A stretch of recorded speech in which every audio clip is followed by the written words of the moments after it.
Farmer Boys, farm food ain't fast food. Farmer Boys' new always crispy fries stay crispier and tastier all the way home. If they make it home. Sharing is caring.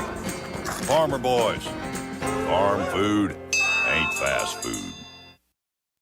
Jumpers Jungle Family Fun Center is an indoor children's jump and party space in Las Vegas located at 2050 South Rainbow Boulevard. Kids of all ages can come and jump on our bouncers, race through the obstacle courses, speed down the mega slides, slam dunk into the basketball hoops, and much more. Are you looking for that perfect birthday party venue? Look no further. Jumpers Jungle has a party package that will fit your needs. Check out the open play schedule online at jumpersjungle.com or call 702-463-JUMP. It's time to jump your way to fun at Jumpers Jungle on the corner of Oakey and Rainbow. Open Road Radio, Monday nights at 6 on 1400 KSHP North Las Vegas. Online at kshp.com. The best choice for convenience, comfort, and value, My Place hotels are ideal for both short-term and long-term travelers. The rooms at My Place features pillow-top mattresses, microfiber bedding, and a variety of soft and firm pillows. All extended stay rooms offer their own kitchen, which includes a full-size refrigerator and a cooktop. On-site laundry facilities are also available for extended stays at pet-friendly My Place hotels. Book your stays online at myplacehotels.com. My Place Hotels, St. George and West Jordan, Utah. Make My Place your place. Shopping is always easy with the Radio Shopping Show. Whether it's shopping during any one of our live shows right here on AM 1400 or listening live on the KSHP app, you can always call in at 702-221-7283 to pick up great deals with your favorite host. Or shop 24/7 at kshp.com. Go to kshp.com and select Shopper's Guide to browse hundreds of businesses featured on the show. Place your order online and we'll have it shipped right to your front door. With so many possibilities, it's hard not to shop. Ladies and gentlemen, now is the time for the host with no filter and the millennial who keeps him in check. Get ready for the stories that matter to you. It's Pushing the Limits with Brian Shapiro and Jamie D.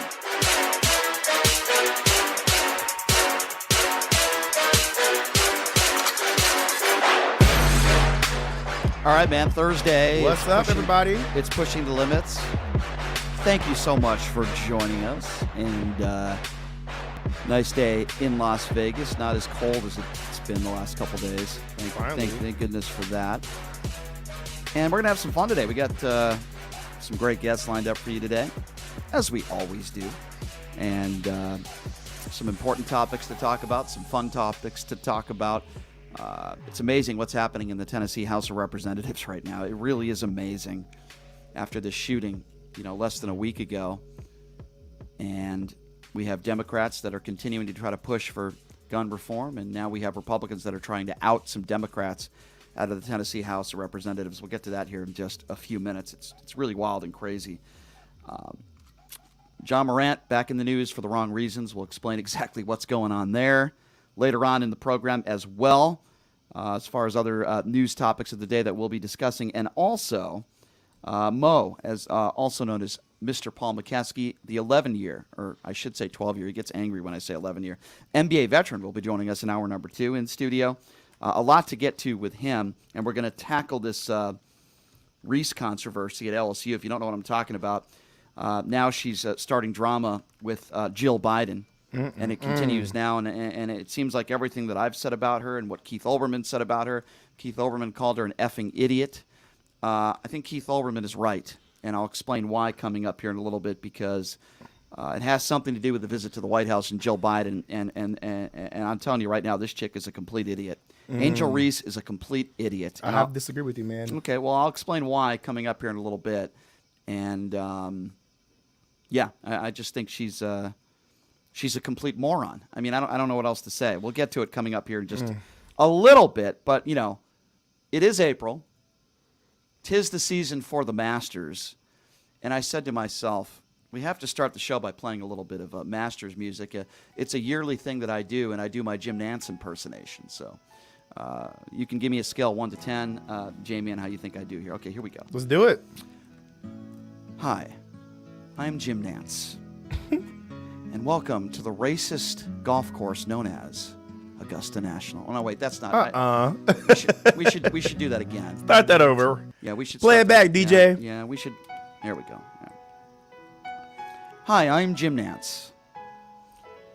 Did you know that black people were not allowed to play at the Masters until 1975? Yes, ladies and gentlemen. The club didn't admit its first black member until 1990 and didn't offer membership to women until 2012. Hence why we call it the Masters. Ghetto. On CBS. You think CBS would appreciate that? I don't know. That's not a good intro? No. All right. I think it's a truthful intro. All right, let me try it one more time. I'm sorry. I apologize. Let me try it one more time. And by the way, the Masters is underway. Here we go. It's my Jim Nance impersonation. Hi, I'm Jim Nance, and I'm a stiff.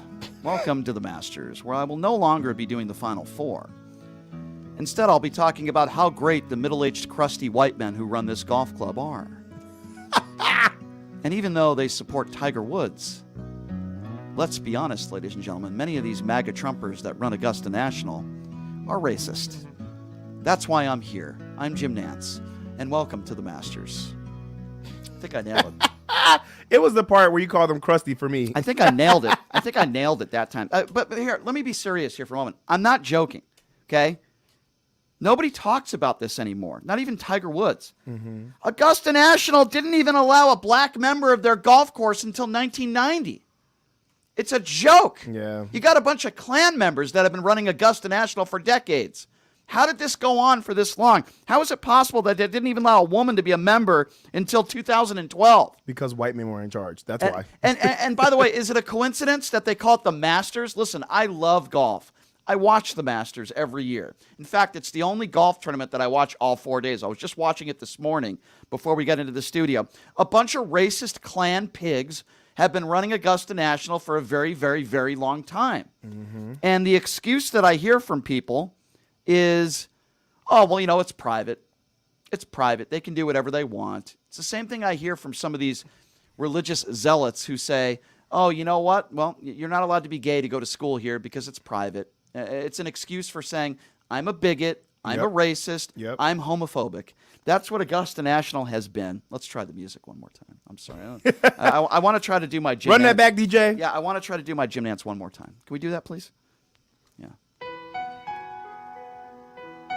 Hi, I'm Jim Nance, and you're watching the Masters. And I surround myself with middle-aged white bigots at Augusta National.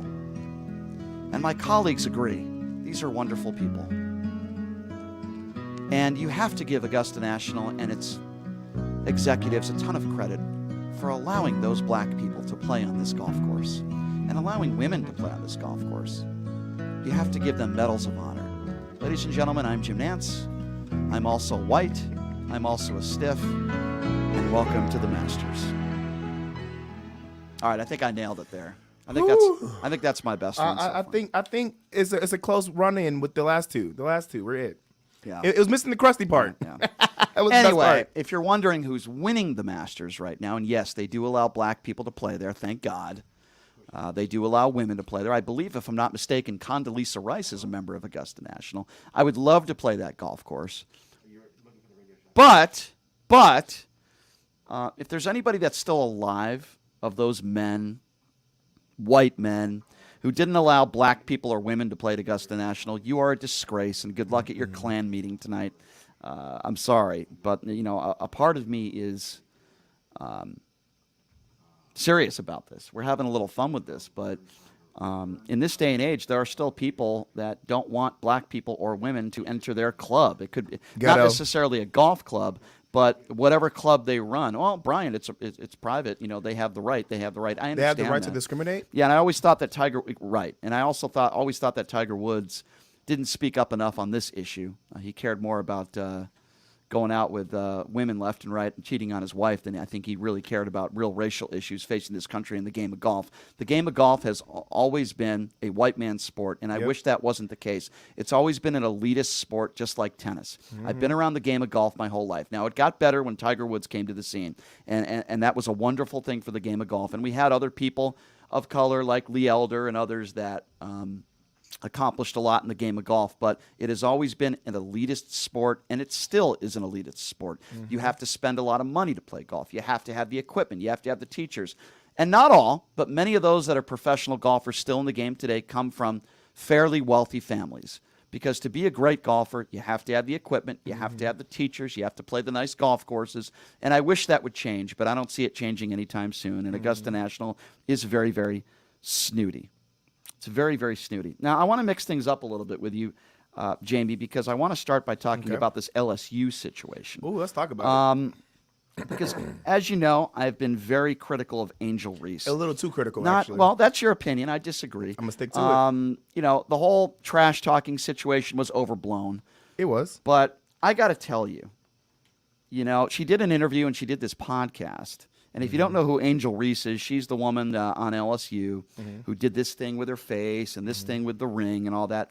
The John Cena, you can't see me hand wave and pointing to her ring finger. Right. I mean, we'll talk to Paul McKeskey, NBA veteran, about the trash talking aspect of this. But there's a reason why I call her an idiot. Yes, I think Angel Reese is a complete idiot.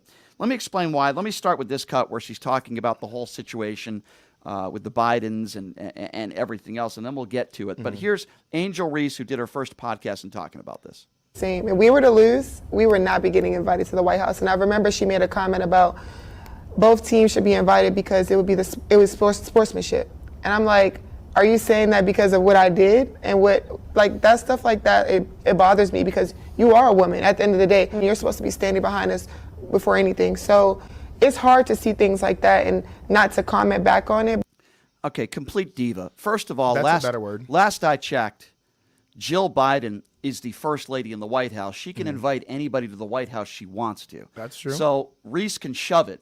If Jill Biden wants to invite all 64 teams from the NCAA tournament to the White House, she has the right to do that. And I don't believe Jill Biden had any malicious intent.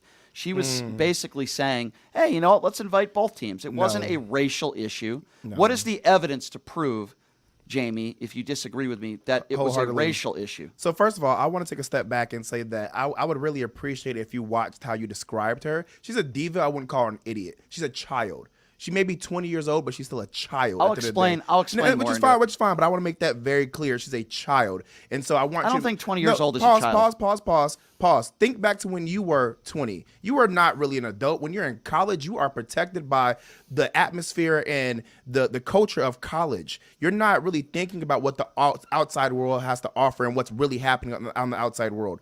And then you went to college, so you can understand. So I would just say, put yourself in their shoes and remember. I was in her shoes. So that's what I'm saying. Put yourself in their shoes and remember, those college students are still very immature. Idiot, too much of a harsh and critical word to use. However, moving on to what you just said about the Jill Biden situation, Brian, I love you, and I feel like you are a very self-aware person, and you are a very outward-reaching Caucasian man who fights for the rights of other people, but you're still a Caucasian man at the end of the day, and sometimes it's hard for us to forget our privilege and see why our privilege affects other people. You have to look at the way Jill Biden is, First Lady Jill Biden, because I want to describe her appropriately, is addressing the situation. Never has there been someone in office, whether it was the First Lady or the President of the United States, who said, let's also invite the losing team. I understand how you feel about Angel Reese being a diva. I think she is being a diva. I agree with you on that point. However, let's look at the facts. Why all of a sudden you want to invite a losing Caucasian woman's team? So I don't. Jill Biden does. Yeah, Jill Biden. Thank you for saying that. And I don't have a problem with it. Right, but you also don't have a problem with it. So why all of a sudden will you not have a problem with it? And she wants to invite the losing team. Who cares? Who cares is people who look like me, who want to be represented and treated fairly and equally. You fight for those rights. So I tell you, I challenge you to take a step back. Sense. I challenge you to take a step back and realize if I was a competing podcaster or a competing radio personality, and we're at a radio show, and every year it is known for not you specifically, one person to win that award, but this year they're trying to be inclusive and they want everybody to feel like they won, and now all of a sudden they want me to win too. She's not giving out any awards. No, you're not hearing me though. That is an award in itself, not a physical award, but being invited to the White House after winning in a championship is an award in itself. It may not be a physical golden bloop, but it's an invite, which is an award to some. Right. You are awarded with the invitation to come to the White House to talk about your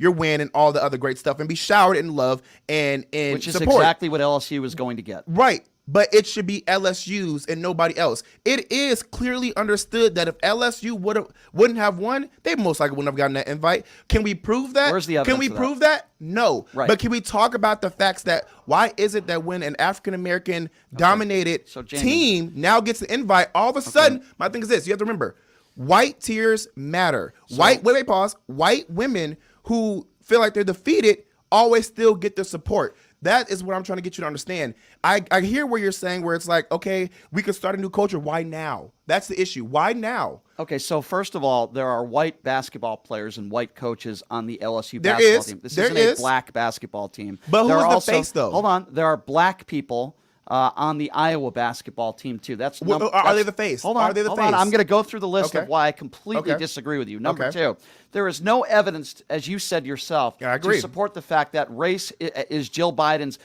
We don't need reasoning. evidence. Number three, I think you do to say that somebody's a racist, No, Jamie. I didn't say they're racist. I don't put that word in my mouth. I never said they're or racist. saying race I is said involved. no. I didn't say no. What I said was, to be very clear, it's hard for white people to see out of their white All right, privilege. hold on a second. It's not hard for me to do that because I listen to black people, but I just happen to disagree with you. But on you're this. still white at the end of the day. You're not going to get I am everything. white. You're not going to get I am everything. white, but just Right. because I'm white doesn't mean I'm wrong. Right. I agree. I agree. Number three, Jill Biden has dedicated her life to helping minorities, and she has never said one racist thing her entire life. Now, if Donald Trump made a decision like this, maybe, Jamie, I would say, all right, there might be some credibility to assuming that maybe race played a role. Jill Biden has done nothing in her life for anybody to say. Is that this was- facts? Is that a fact? Yeah. Can you prove it? Yes. Can you prove it? Yes, because I would love for you to prove it. Here's how I because prove- everyone said the here's how I same thing prove it. about everything. Here's how I Everyone prove said it. the same thing about Here's Joe how I- Biden. here's how I prove And it. there's been evidence that Joe Biden's done racist things. Okay. I'm not saying that he's racist. Okay, But so- again, that's what happens so- when you have white privilege. Okay, so here's the thing. You're the one that's making the argument Yes. that race is involved here, not me. I'm I'm not the one that has to prove it. Right. You're the one making the claim, not But me. my thing is- what I am. Hold okay, on. go What ahead, I am go ahead. simply telling you is nothing that Jill Biden has ever done in her life, unless you can find something that I haven't found, would claim that she has racist tendencies or she's a racist. Here's And what that's great. Though. Here's But what I wait, think real happened. quick, let me address that. That's fine. I could give you that, and I could give Jill Biden grace. At no point have I ever said that Jill Biden's a racist, that I wouldn't give her grace. What I'm saying is white privilege is involved. You could be a white, you could How be a do you white, know that? you could be a white individual and never do anything racist. But nobody is perfect. Nobody is perfect. Can it just be possible, Jamie? Okay, can it be possible that what? maybe. Okay. She also enjoyed watching the Iowa team, and it was a well-fought basketball game, and she likes Caitlin Clark. Read And the room, Brian. can it just- Read the room. I don't know what that Not means. you. Read the room means look at what culture says. Look at what past history says. Why would you take this chance to not read the room and say, I may, have liked Iowa and I want to give Iowa their praise. However, reading the room says that nobody in the past has ever invited the winning team And I am reading and the the losing room. team. I'm not saying you. I'm saying Okay, Joe Biden. So hear me out. Let me finish here. Can't it be just possible? Okay. Because this is what I think happened. Okay. Jill Biden was at the game. She enjoyed both teams and their competitive spirit. And she also wanted to give the opportunity because she thought it would be a nice sportsmanship moment to invite both teams, even though they're going to honor the national champion LSU Tigers. And by the way, the LSU University and the athletic department said they certainly will accept an invitation. And I'm going to get to another cut here in a second. Why I think Angel Reese is an idiot. Let me ask you I'm this. going to get to that. Let me ask you this. Why now? Answer specifically that question. Sure. Why now? Why is it important now for you to change culture and change history and now invite the losing team when the fact shows the face of the losing team is majority Caucasian women? The face of Iowa is white, while the face of LSU is black. Okay, so that's a fact. In my personal opinion, race has nothing to do with this. Does it happen to be that Caitlin Clark is white? Yes. Happen or is it? Yeah, she's white. Okay. But unless you could actually show me evidence, I believe what Jill Biden was doing was a nice gesture. And hear me and out. it was taken the wrong Hear me out. Hear me way. out when I say this. I agree with you that it was a nice gesture. It was ill-placed. It was at the wrong time. It was for the wrong reason, and it was a lack of reading the room. I don't think you know what the reason is. Do you You're know what the reason claiming is? it was Do you- race. Do you know what? No. I'm not saying that the reason. Okay, actually, take a step back. Let me make sure I clarify my opinion. What I'm saying is, yes, this is a racially motivated situation. Why? Let me tell you why. Because LSU has a black face while Iowa has a white face. There are black people on... Pause. I said face. The face of each team is different than who's on the team. Yes, LSU may have a white woman as the coach, but she is not the face of the team. She is not who we're praising for the win. We're praising Angel Reese and other black members of the team. When you're talking about Iowa, you're praising Caitlin Clark and other white members of the team. What I'm trying to get you to understand is this.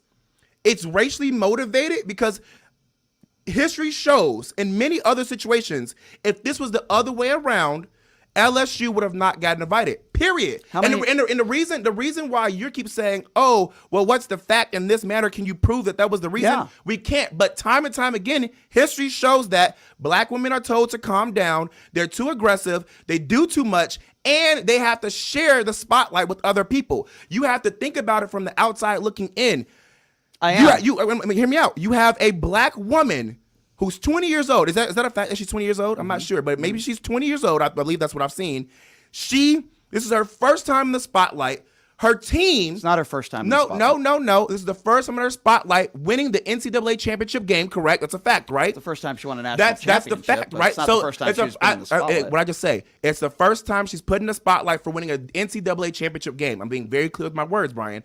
I want you to understand, black women have been told time and time again in history that they have to share the spotlight. Why now? Okay. That's why I say Jill Biden had a lack of reading the room. Why not allow them to have their success, have their praise, do what was always done in history, and then maybe be like, okay, next year I want to change things up. Here's my whole problem with this, okay? You're entitled to your opinion. Here's my problem. We have systemic racism in society. I've been to Black Lives Matter protests. I understand and I listen to black people that are not in my shoes, and I understand that there is white privilege, and I have never been one of those people, but here's where my issue is. There is literally zero evidence that Jill Biden has one racist bone in her body or any racist tendencies. Hold on. That's number one. Okay.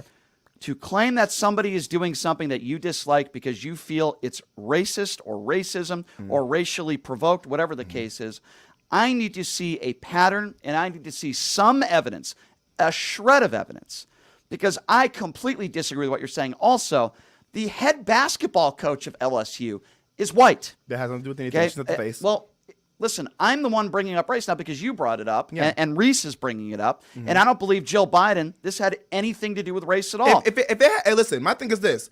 A hit dog will holler. If it had nothing to do with the race, if you didn't feel wrong about what you said, Jill Biden, again, First Lady Jill Biden, why not stick to what you said? I'll tell you why. Listen, I know what you're going to say, but why not stand on what you said? If you believe what you were doing was done in a positive manner and there was no ill intent, and you believe that, again, I didn't have a discriminative moment or a let's save white women moment or there's white tears, let me make sure white women feel accepted and feel welcomed and feel supported moment, then you would have stood on your statement. Again, I'm trying to get you to understand. You are, and I prefaced this at the beginning, you are a fighter for a lot of different demographics, which I appreciate you for, but you're still a Caucasian man, meaning no matter how much you may be at the forefront of other people's battles, you're not sitting in their shoes. So there will be times where you lack knowledge or lack self-awareness where you see, oh, darn, okay, cool, that was a moment where I didn't see it outside of my ethnicity. Okay, if something was taken away from the LSU team, this was taken away from them. Okay. This moment was taken away from them. Again, I completely disagree with you. Here's why. Okay. They were going to be given the same treatment they would have been given whether Iowa was there or not. They're being honored as why are you sharing the spotlight with that person? First of all, they're being honored as national champions. You don't even know if Jill Biden wanted them there on the same day. You're making a gross assumption on that. She said, I would like to invite them both to the White House. Right. And granted, you can say that. She may have not wanted to invite them on the same day, but why not say that? Again, you're making black women share the spotlight with other women. Why couldn't they have... There are white women on their team. No, you're not getting the... I keep having to state this. The white women are not the face of LSU. Black women are. Black women are not the face of Iowa. White women are. We're not looking at the other white women on the team. Can you name them? Can you name them? Do you know how many white women are on the team? Can you name them? Can you name 3 black players on LSU? Can you name the white women on the team? Can you name 2 black players on LSU? I'm asking you. I know, but if you're asking me a question like that, I think it's unfair. That's fine. I can answer your question. Listen, I'm an accountable person. I can answer your question, but I want you to answer this first. Can you name any white women on LSU's team? The only 2 people that I can name on both teams are Caitlin Clark and Angel Reese, because and that's what I'm trying to get you to understand. Because I don't Angel follow Reese, that's fine though. Division I college basketball. Let me answer your question too. To be fair, I can't name anybody either. And that's got nothing to do with race. Listen, let me tell you why though. Let me tell you why. Because they're not the face of the teams. Those white women on LSU are not the face of the team, and those black people are not the face of the team for Iowa. And what I'm trying to get you to understand is, again, being self-aware in myself, you have a black-facing team being told they have to share the spotlight with the white-facing team. History shows, I'm going to say this one more time and time again, that black women have to share the platform with their white counterparts. That's not fair. History shows give me that. An example. History shows of that. College basketball where that's happened. It's not just college basketball. Think about the Olympics. Think about the Oscars. Think about all the different things. Angela Bassett, all the different. How was there racism at the last Oscars? I don't understand. Okay, so I don't know if you paid attention. This is going to go far-fetched out of the situation, but everyone would feel as though that Angela Bassett. I'm gonna say Angela Bassett. Angela Bassett. I know that there's been racism at the Oscars, but lately I don't think there has been. But my thing is this, though. Let me ask you this before I even go into that. Do you think black women in history have had to share the spotlight with white women? I'll answer it this way. As I said earlier, black women as a whole, black people as a whole. Stick to black women. Stick to black women. Well, I'm going to speak in general terms. I need you to speak for black women. Well, I'm just going to answer it the way I want to. Okay. I think black people are not treated the same as white people as a whole. They're not. In society. Period. That doesn't mean I'm going to agree with you in this specific situation. Now, let me ask you this. There's systemic racism all over the country. Mm-hmm. I've been on the side of that and called that out whenever I see it. Mm-hmm. But that doesn't mean every single situation I see I believe is racist. Brian, I don't believe. let me ask you this. I don't believe Jill Biden is racist. I don't believe she's racist either. I don't believe her intention was, boy, I want to get those white women to the White House too. And I think that's when you have white privilege, you're not going to think that. It's an unconscious thought process you have when you are a white person. There's unconscious so thought Joe process. Biden's racist. Is that what you're saying? No, listen. One act does not make somebody racist. So you believe she made this decision my thing is solely because they're white? Yes. Okay. Well, I think that's absurd. Let me ask you this. I think that's absurd. Let's remove race from this. Have you ever had a situation where you won something and you're right and have to share the spotlight with somebody else? Or let's say, for example, you had a special moment, but in that special moment, you had to share that spotlight with somebody else. Think about. Let me just answer that question and think about that real quick. I'm asking you one more time. Have you ever had a moment in life where the spotlight was supposed to be on you, but you had to share it with somebody else?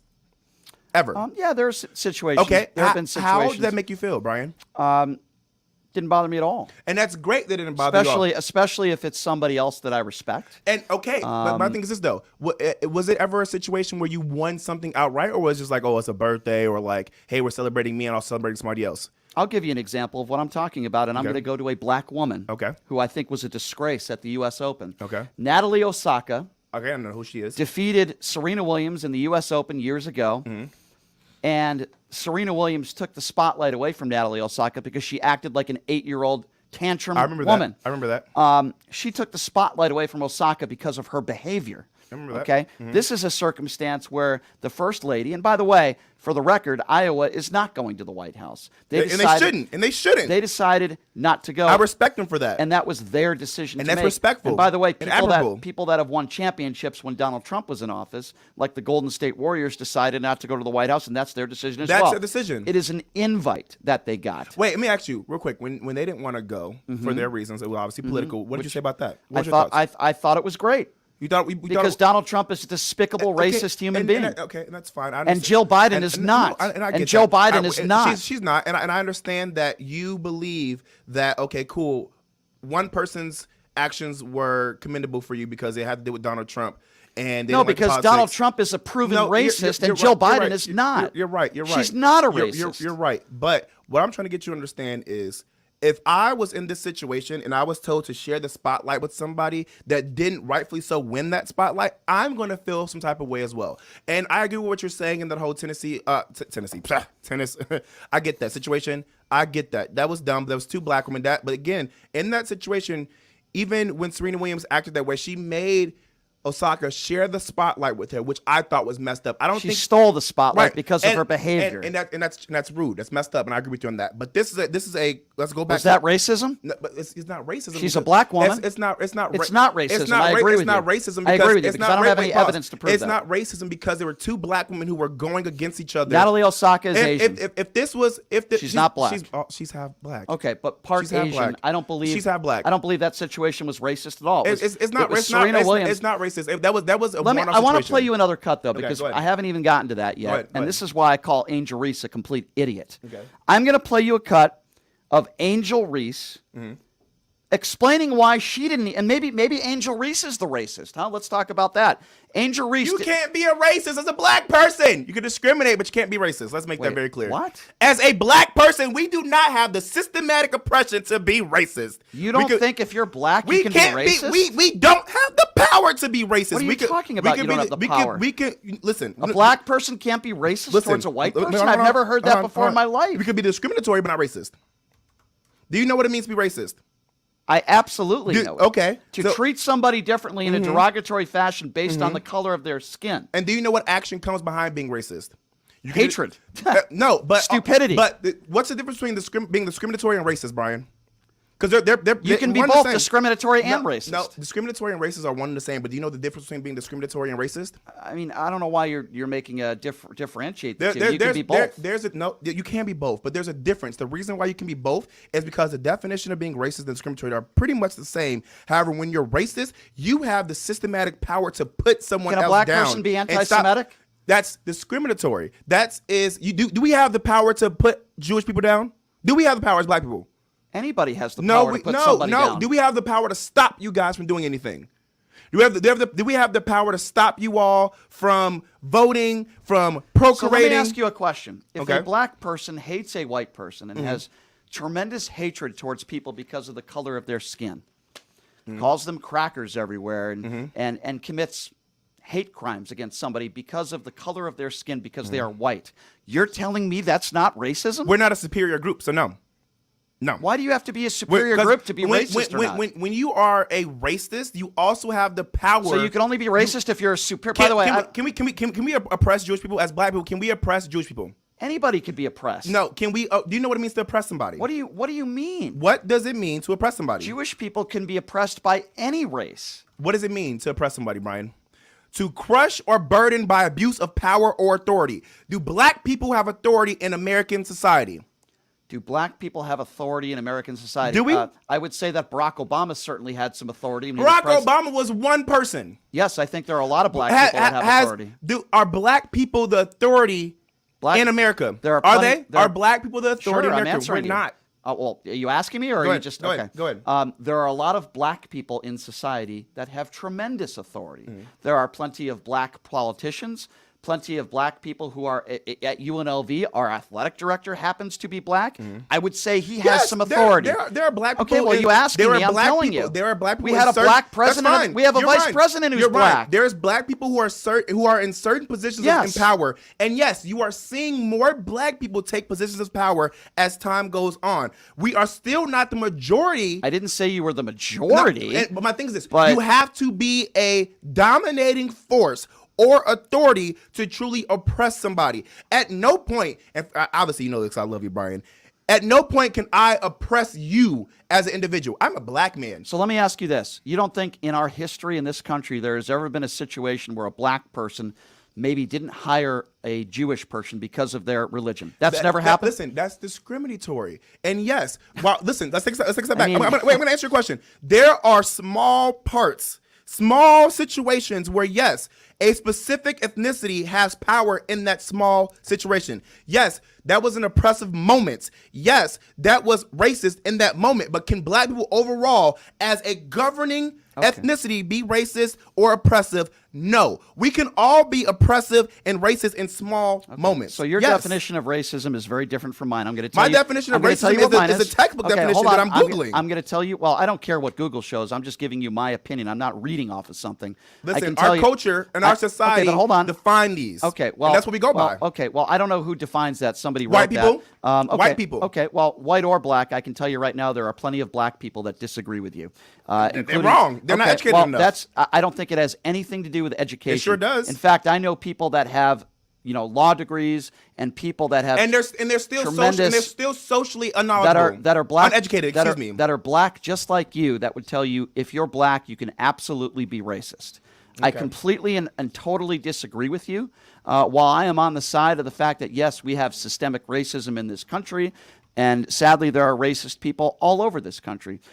Some people could be white, some people could be black. I can tell you right now that, in my personal opinion, it can go both ways. I want to play another cut for you, though, this is why I have called Angel Reese an idiot. Okay. This is Angel Reese saying, basically, that she did not want to meet Jill Biden before the game, and her reasoning as to why makes her a complete moron. Have a listen to this. Okay. Hold on. So did you guys speak to the First Lady? No, apparently she was supposed to come to our locker room before the game, but we said no. Before the game? Yeah, she was supposed to come to our locker room and go to Iowa's locker room. I don't know if she talked to them. I don't know if she did, but we said we didn't want to. We didn't want her coming to the locker room. I think Joe Biden had put somebody else to win a national championship. He didn't put us on his bracket to get out of Baton Rouge. So I was like, bet.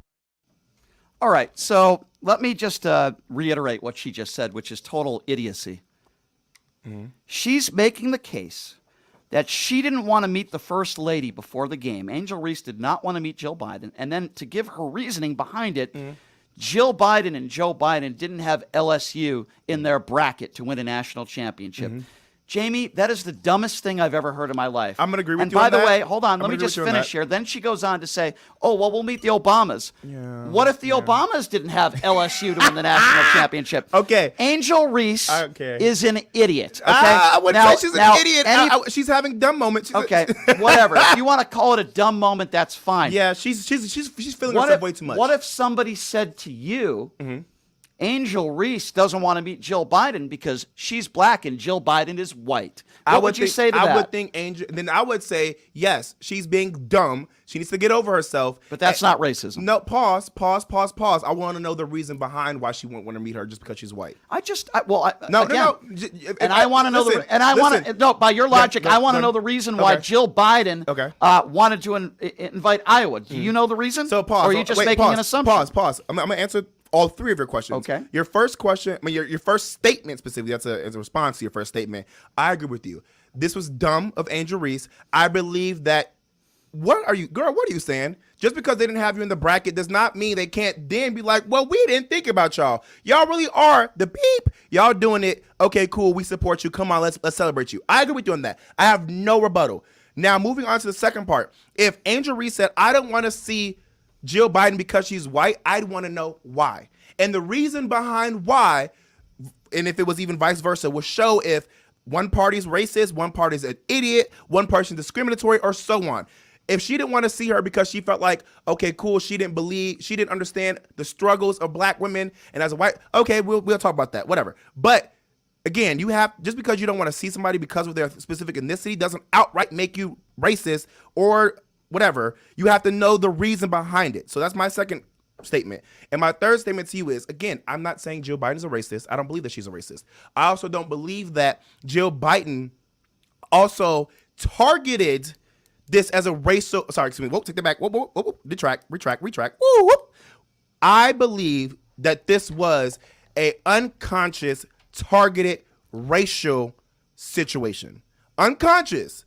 Do I think that if she probably would have taken a step back, talked to certain people and realized, okay, I am trying to save white women's tears. That's a thing in our society, saving white women's tears.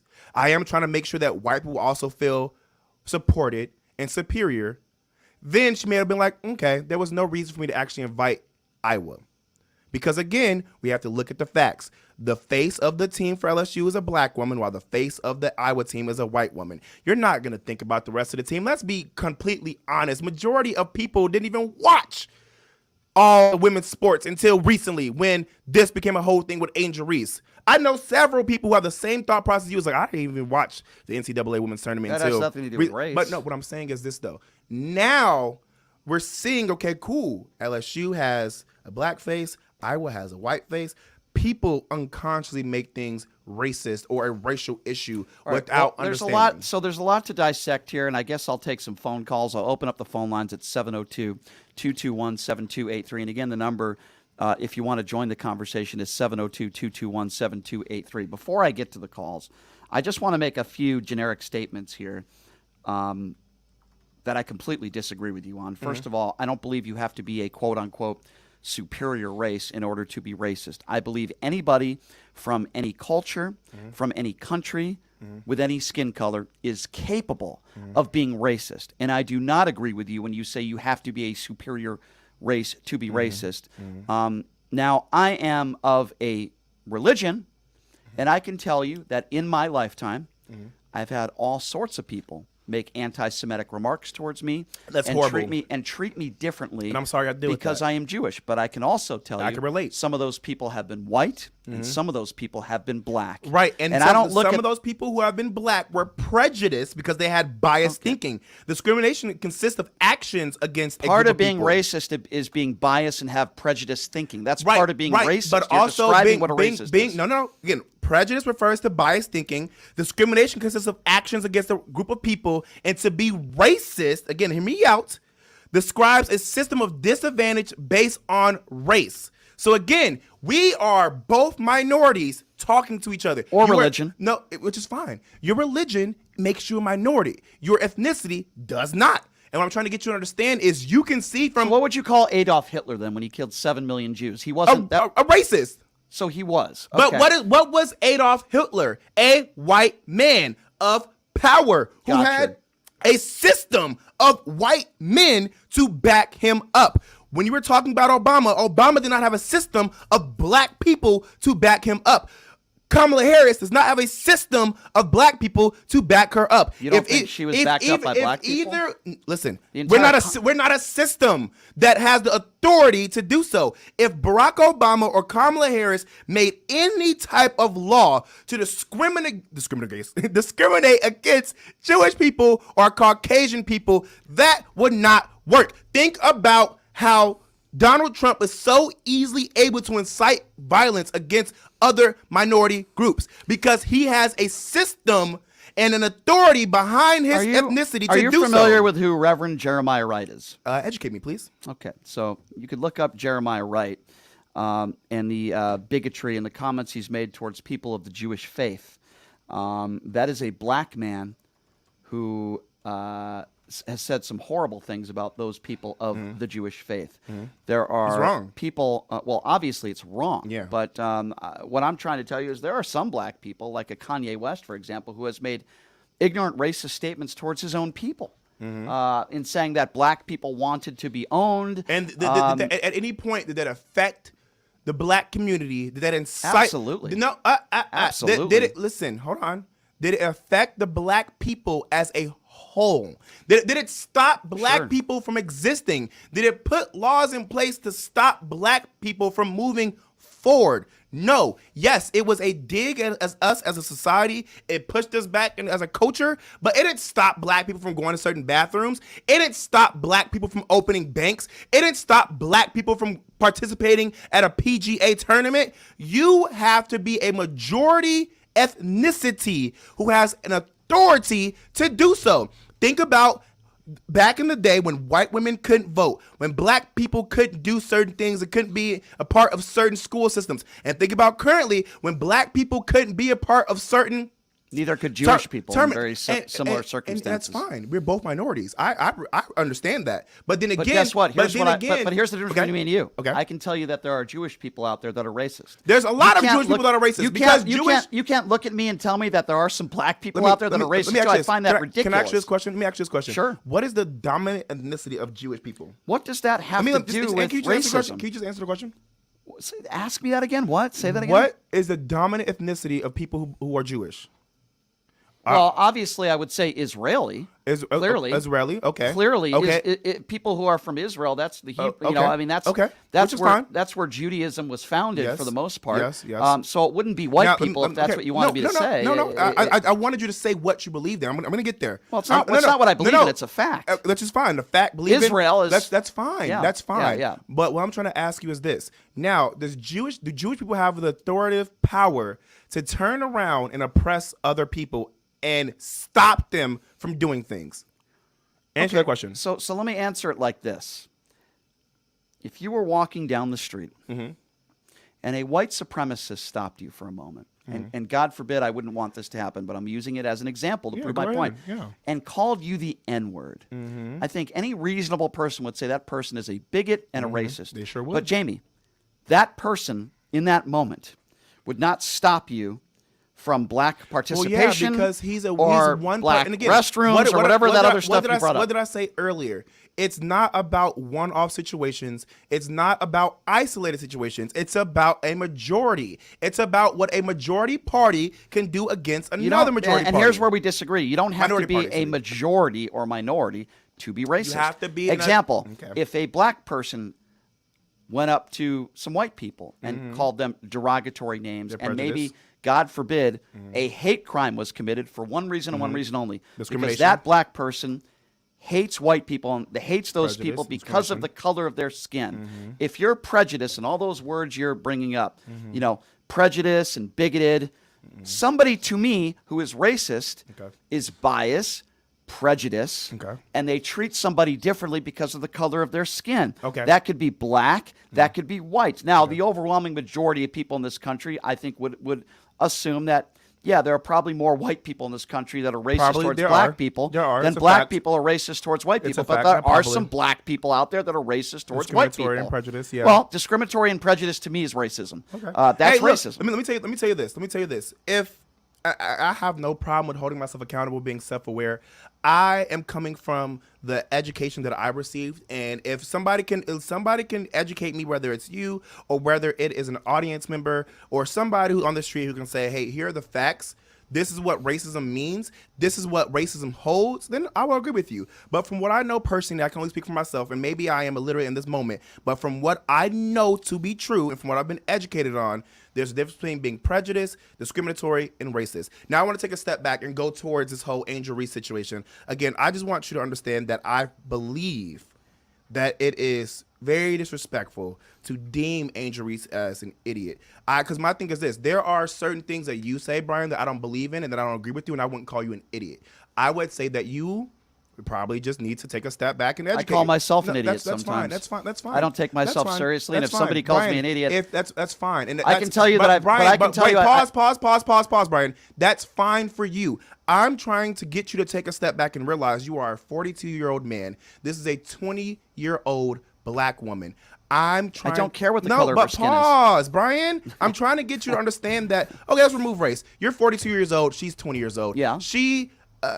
She's a kid still, man. She's a kid. We all make mistakes. We've all had idiot moments. We've all had dumb moments. Do I think she's an idiot as a whole? No. Here's what I'll tell you. I think she's feeling herself. I want to get my statement out. Just like I'll let you get your statements out. I think that she's feeling herself too much. She's letting this get to her head. She's doing dumb stuff. She needs to take a step back, see a dang PR person, and chill out for sure.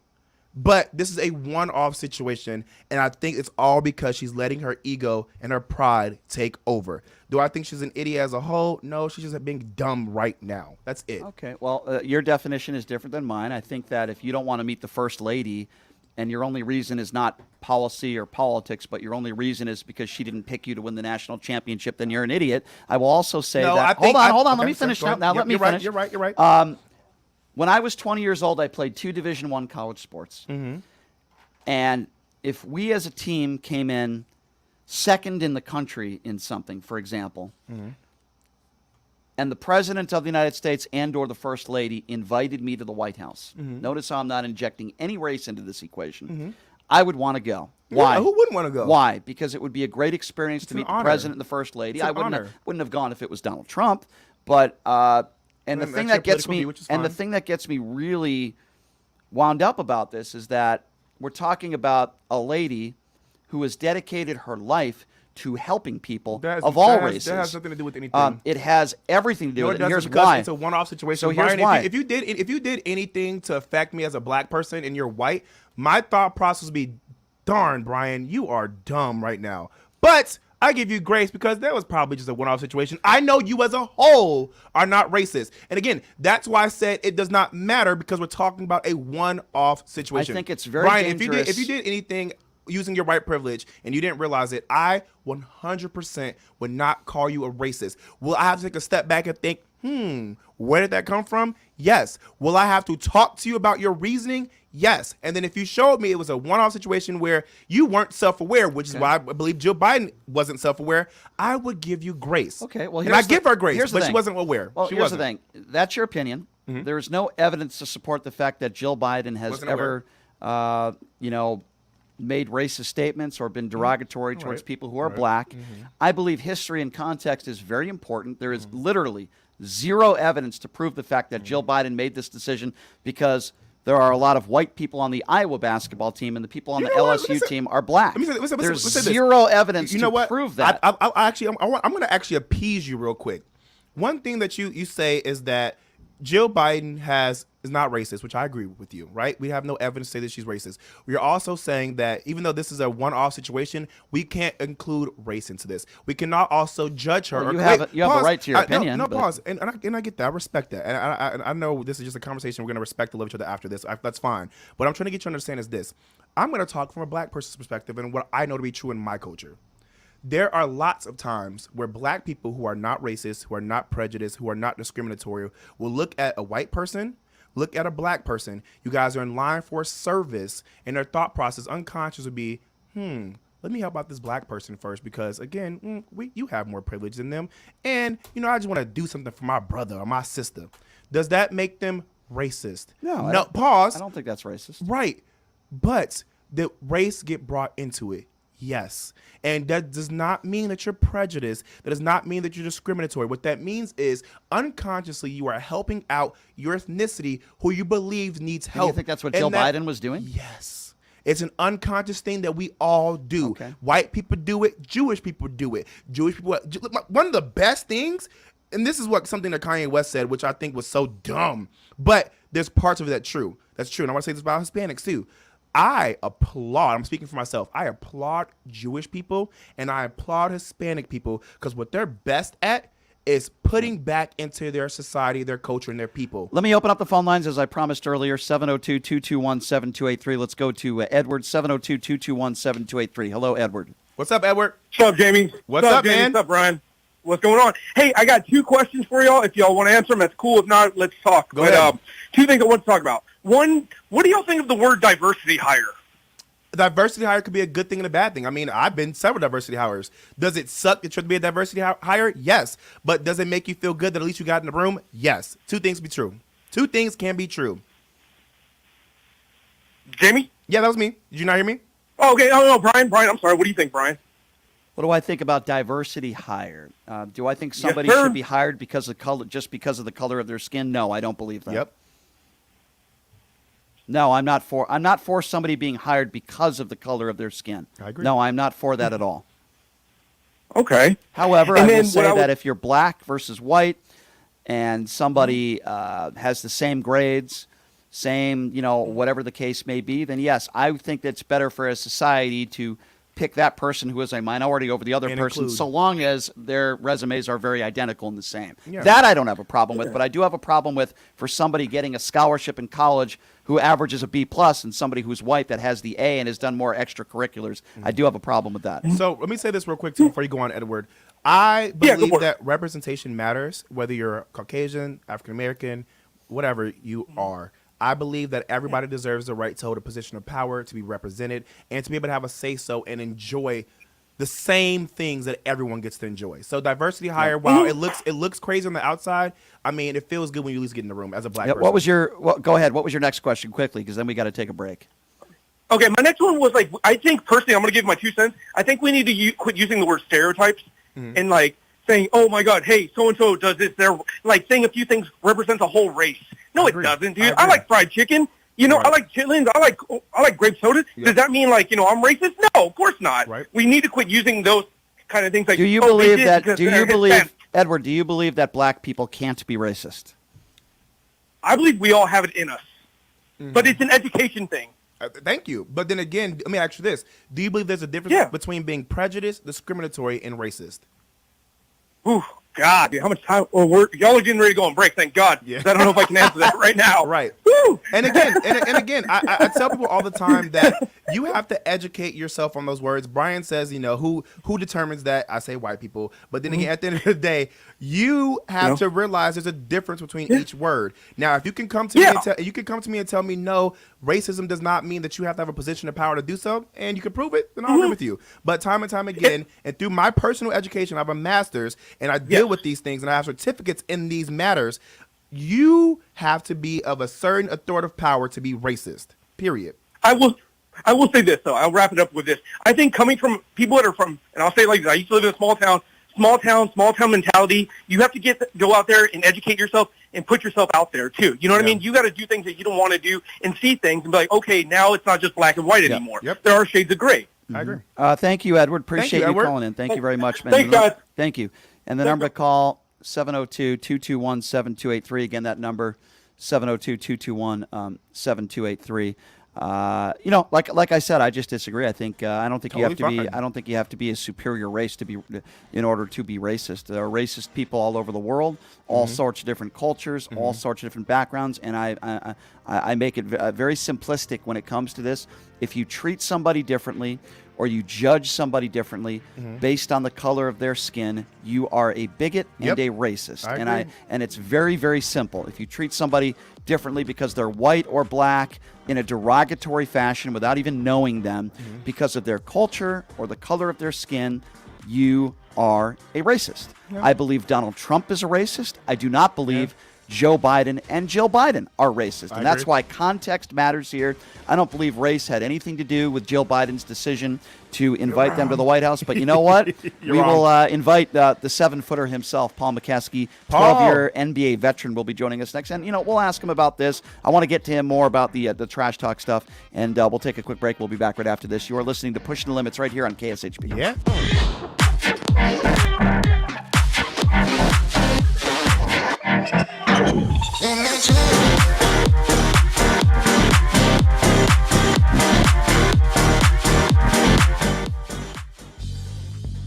Hey, everybody, are you struggling to find a pizza place that reminds you of Brooklyn?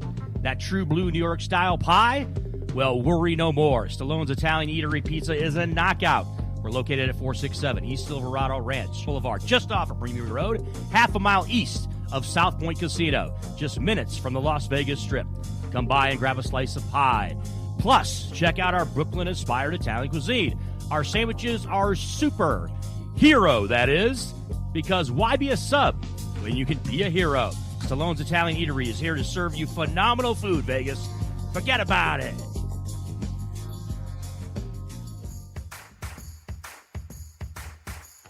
Look, it's impossible for the average person to find a great attorney out there. There's so much misinformation. Now, let me introduce you to former Chief Deputy District Attorney Thomas Moskal. He was Las Vegas's top DUI prosecutor for years. He prosecuted the most high-profile DUI cases in Clark County. No one knows more about DUI law in Nevada. Just Google it. If you get charged with DUI, whether it's a misdemeanor or even more importantly, a felony, you need Thomas Moskal representing you. His relationships with the prosecutors and judges and his knowledge of DUI law to work for you. So give him a call now or text him at 702-848-5555. It's your life and liberty that's at stake. Don't wait. Call now. That number again, 702-848-5555. Hey everybody, it's Brian Shapiro from Pushing the Limits. I want to tell you guys about Sahara West Urgent Care and Wellness. They're conveniently located on the southwest corner of Sahara and Jones. They're open Monday through Friday, 9 a.m. to 9 p.m. and Saturday, 9 a.m. to 5 p.m. At Sahara West Urgent Care, they'll take care of all your healthcare needs. They offer routine services such as physicals, STD testing, car accident treatment, and work injuries. You name it, they do it. They have on-site x-ray, EKG, ultrasound, and labs. They treat chronic conditions such as asthma, blood pressure, diabetes, and more. They also offer general wellness exams, treatments such as testosterone enhancement, and cancer screening. They're located on Sahara, 6125 West Sahara Avenue. Their number is 702-248-0554. And the best part, they accept most major insurances and affordable cash pay prices, office visits starting at just $95. And I'm also a client, so please give them a call, 702-248-0554. The Klondike Casino is a friendly local spot that features their signature restaurant, the Klondike Grill, serving up fresh food fast. Open for breakfast, lunch, and dinner just off the 95 freeway on Sunset Road in Henderson. You will find the Klondike Casino featuring all your favorite games from the Strip in the comfort of a neighborhood casino. You can place a bet at their full-service sports book or start your day with a breakfast plate that comes with your choice of potato and toast. Or check us out for lunch or dinner and try one of our many sandwiches like the popular beer-battered fish sandwich or the Philly cheesesteak. Check out the full menu at KlondikeSunset.com. Is your dog suffering from a sensitive stomach? Hi, it's Kelly the Cookie Lady from Mooch's Munchies. Our dogs had super sensitive tummies and I needed to find a low-fat treat that wouldn't give them gas or other issues. Most of the treats on the market were loaded with fillers, chemicals, and chicken fat. Many of them weren't even food. Well, I knew I could do better, so I developed Mooch's Munchies, and I'm happy to be able to share them with you. Stop by our store or our website, moochesmunchies.com, and find out why we say that Mooch's Munchies are totally pawsome. Welcome to Hash House A Go-Go, where we've been serving farm food and crafted cocktails for over 2 decades. Visit us for the full Hash House experience at any of our 5 Las Vegas locations. Hash House A Go-Go is where old school meets new and gets twisted. We bring people together over good food and fun. Come in for breakfast, lunch, or dinner, and come hungry because our portions are huge. Visit us online to see our entire menu at hashhouseagogo.com. Hash House A Go-Go. It's a Midwest thing, and there's nothing else like it. Welcome to Hash House A Go-Go. Is your dog suffering from a sensitive stomach? Hi, it's Kelly the Cookie Lady from Mooch's Munchies. Our dogs had super sensitive tummies and I needed to find a low-fat treat that wouldn't give them gas or other issues. Most of the treats on the market were loaded with fillers, chemicals, and chicken fat. Many of them weren't even food. Well, I knew I could do better, so I developed Mooch's Munchies, and I'm happy to be able to share them with you. Stop by our store or our website, moochesmunchies.com, and find out why we say that Mooch's Munchies are totally pawsome. Hey everybody, are you struggling to find a pizza place that reminds you of Brooklyn? That true blue New York style pie? Well, worry no more. Stallone's Italian Eatery Pizza is a knockout. We're located at 467 East Silverado Ranch Boulevard, just off of Premier Road, half a mile east of South Point Casino, just minutes from the Las Vegas Strip. Come by and grab a slice of pie. Plus, check out our Brooklyn-inspired Italian cuisine. Our sandwiches are super. Hero, that is. Because why be a sub when you can be a hero? Stallone's Italian Eatery is here to serve you phenomenal food, Vegas. Forget about it.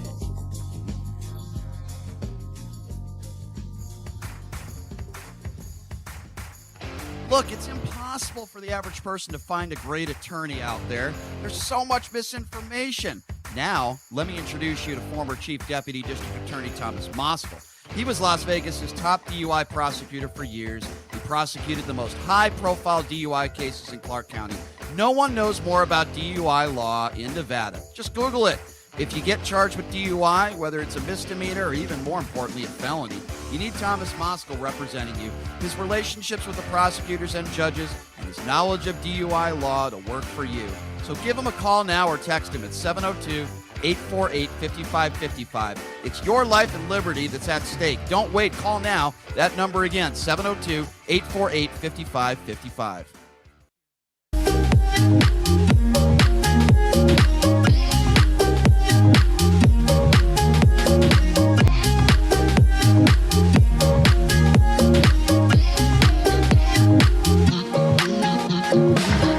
All right, welcome back. It is Pushing the Limits on a Thursday. I want to tell you guys about my favorite gaming bar in town. I might be going there today, actually. Jackson's Bar and Grill, located at Flamingo and Jones. It's where I met our very special guest who came in yesterday, Mr. Citro. But great.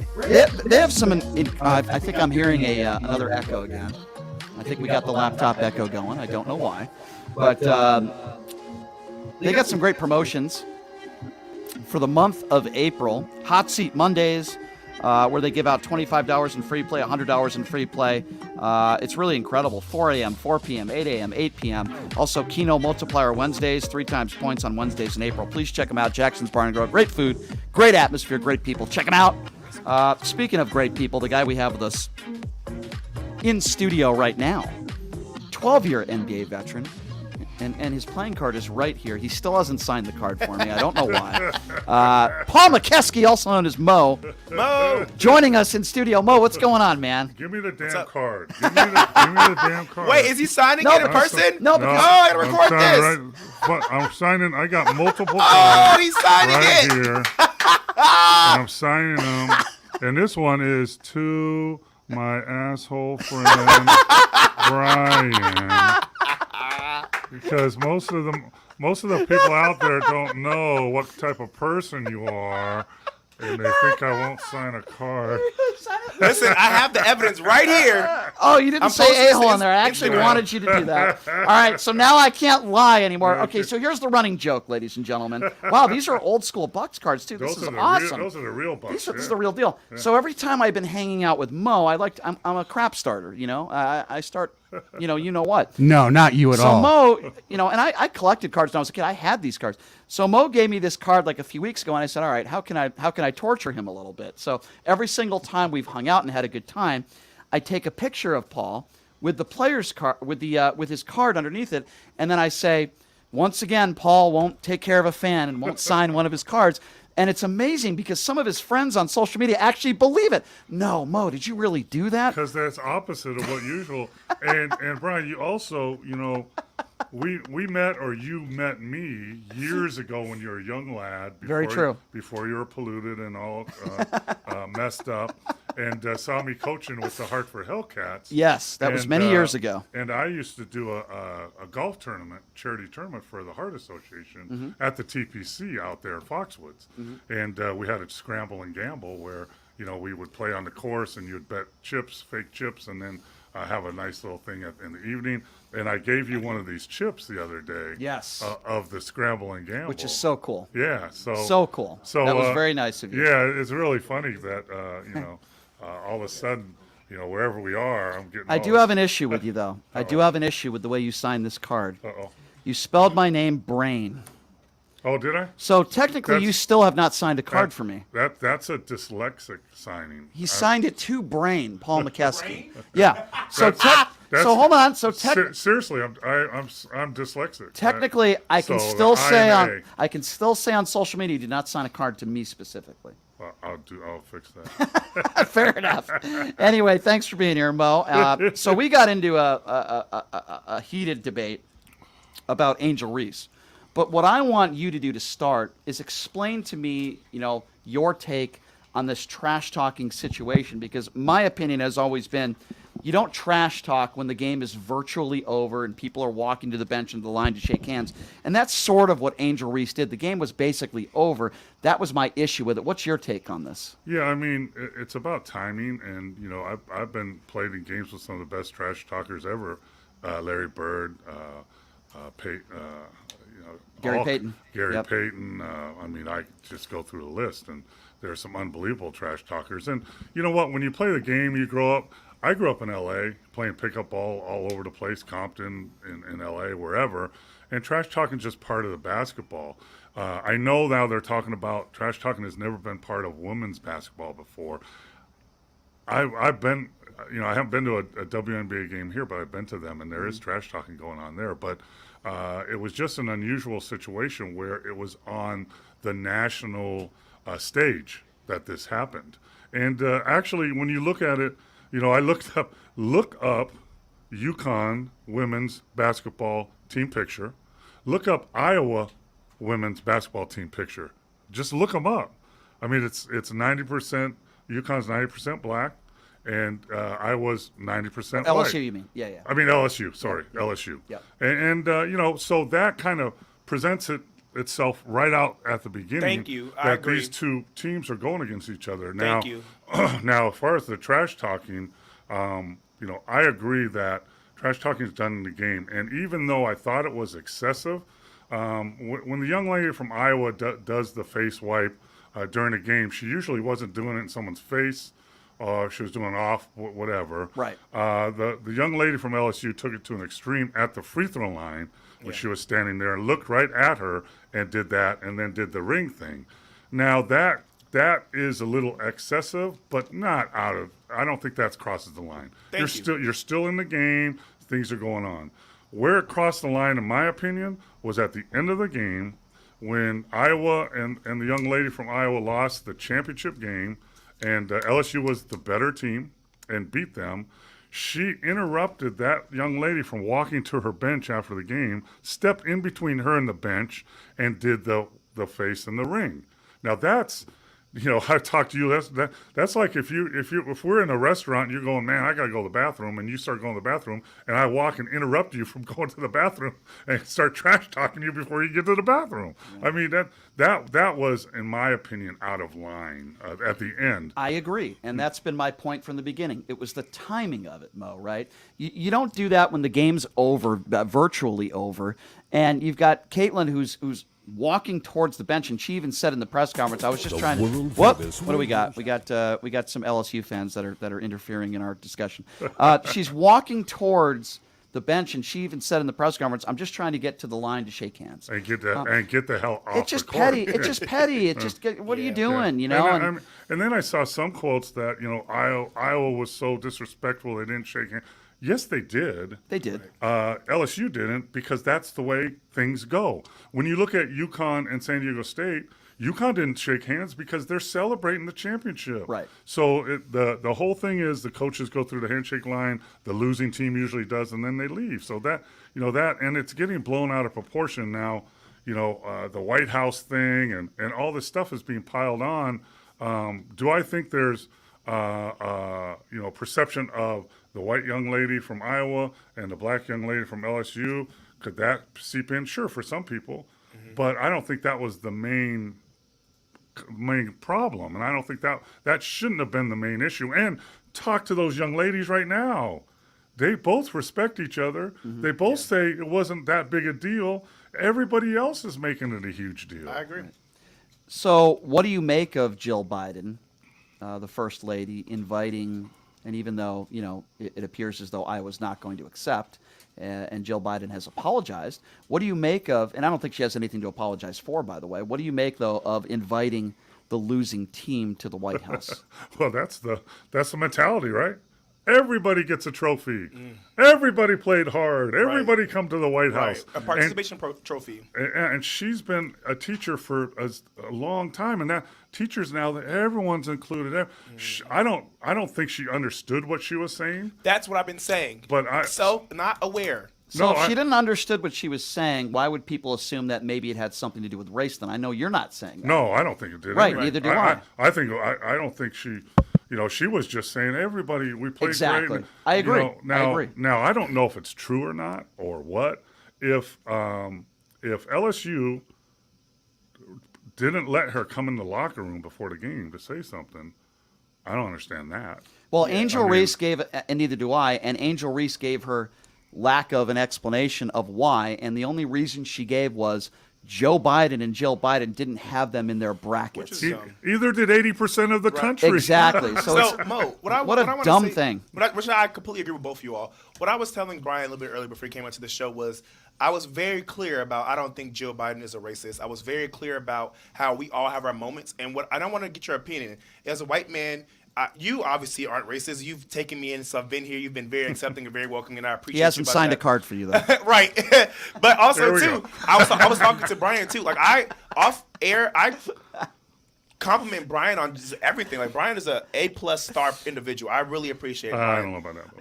We'll go by. I've known him about a month longer than you, so we'll see.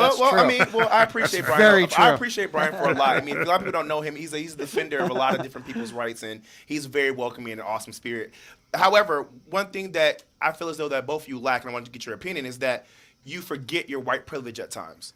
And there's times where you aren't a racist, but you'll do something that you're not aware of that can come off as racist or can come off as a race issue, even though you didn't mean it that way. And before I go into my next statement, what do you think? Do you think that you're possible of doing that, even though you're not? You say you're not a racist? I think that can happen, whether it happens to me or not. I'm not gonna. I have a unique situation. I played in a 70% black league. That's how I made my money. That's how I made my living. And I'll tell you right now, I coached for 20 years, and I coached in the NBA. I coached in college. I've lost jobs because of the color of my skin, and I had that on an old answering machine before your time. I had 2 general managers of NBA teams at the time saying, "Would love to hire you, but it's a black spot." Yeah. So and right now, I go in the gyms, and I was the assistant coach for the Jamaican national team, where we won the Caribbean Championships in the British Virgin Islands, and my wife and I were the only white people in the whole gym. Wow. Which was awesome. Can I ask you about this, Mo? Because I think this is important. Now, if somebody wouldn't hire somebody because they're black, and their explanation would say, well, no, this is a white spot. We don't want to hire you because you're black.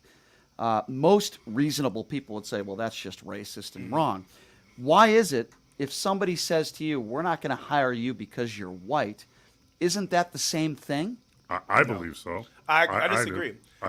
Well, if I have a resume and you and I are going for a job and everything's equal, or I have a better resume and they give it to you because they have to hire a black person. Yeah. I don't think. Key word right there. Have to. And I keep trying to get Brian to understand this. It's not about the fact that you aren't good enough or you're being discriminated against. It's the fact that there's not enough representation of people in different minority groups. Whether you're Hispanic, whether you're Jewish, whether you're black, whatever that may be, they're hiring people because this is a spot that needs to be represented by a different person. Now, if there was a reason that, like, okay, cool, hey, we want to hire a Caucasian person because of this, and they can relate to this and this, then the third, I would understand that. I wouldn't consider that to be racist. However, when you look at representation, when you look at the reasons why people are hiring people, and I said this to Brian earlier, it all stems to the exact reason. But here's my answer. Before I lose my mind. Yeah, go ahead. And that might have to be with equality or racism, the differential, right? Here's my, in this specific situation, in basketball, pro sport, different world.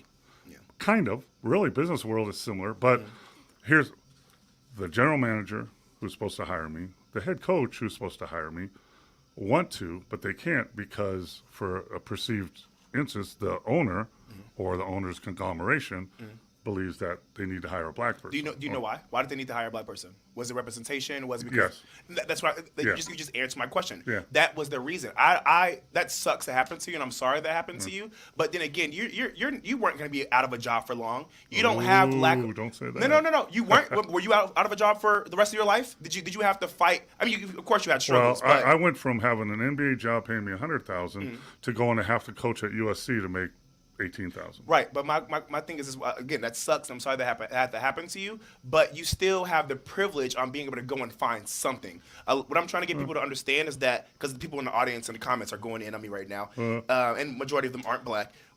We don't have the privilege and the opportunities to be like, okay, cool, we didn't get this job, so there's a plethora of other jobs we can apply to and possibly get. I would say maybe back then, not anymore. Yeah. If you and I were going for an assistant job in the NBA, you would have the advantage over me every day, twice on Sunday. And I can't speak for the NBA specifically, and I won't. But I do believe that it's still a disproportionate amount of opportunities that white people have over white people, black people. In the general world. In the general world. I'm not going to speak for NBA because I'm not in that world, so I can't. But I'm talking about in the general sense. And I just want to make this one statement before Brian jumps in. I, again, don't believe that Jill Biden is racist in this whole Angel Reese situation. I do believe that Angel Reese is being, let me just use your word, actually, and I hope this is a contradiction. I believe that Angel Reese is being full of herself and has let her ego take control, and she looks like an idiot in this moment, and I wanted to get your opinion. But I believe she's a 20-year-old kid. I'm using the word kid because personally, as somebody who was out of college, who has a master's, who has even been 4 years out of undergrad, but still now getting my master's, seeing undergrad students, I'm like, y'all are kids still. But you wouldn't see, you said true, you wouldn't see that until you're out of it. And I think that college students, especially in this person, Angel Reese, is surrounded by her specific space where she doesn't see the outside world. She doesn't see the consequences on, if she was in the WNBA and made these statements, she probably would have been fired. She would have been fine. That's what I'm saying. She would have been fine. But then again, this is college. You're protected. You're not. You think you're an adult until you actually graduate and face true adult situations. And that's all I'm saying is that I think she's having an idiot moment. I want to use your word. I think that she needs to get over herself. But she's a kid. She's gonna learn. And once she's not protected anymore by the college culture and the college space, she'll realize the actions in her words. Let me dumb just quickly say this: when I call somebody an idiot, it doesn't mean that I think they're an idiot their whole life, or they're not. They could certainly be intelligent, and they could have a lot of good things going on in their life. When I call somebody an idiot, it's for an action. In that moment, I'm calling somebody an idiot, right? She's not a criminal, but I believe, at a minimum, the last week she's been a complete idiot. Not necessarily for doing this, even though we can agree that the moment, that timing was wrong for her to do that. I agree with you all as She's well. an idiot for saying that she didn't want to meet Jill Biden because they didn't put her in the bracket, and then she says she wants to hang out with the Obamas. I guarantee you the Obamas didn't have LSU winning the national title either. That's what makes her an idiot. Host them? That's what makes her an idiot in the moment. Mo, Hey, what do you listen, before you get off, I want to say that's what I've been trying to get you to understand the first hour. I wasn't saying that you were wrong, and I kept saying I agree. If you go back, I kept saying I agree. All I was saying was give her grace because she's a kid. She does not know better. And social media is making her feel like she's something that she really isn't. And all I was saying is watch your words specifically and realize in this moment, yes, she's being an idiot. But don't say she's an idiot as a person in general. That's all I was saying. I don't know her personally. I can only go by her behavior that I have seen.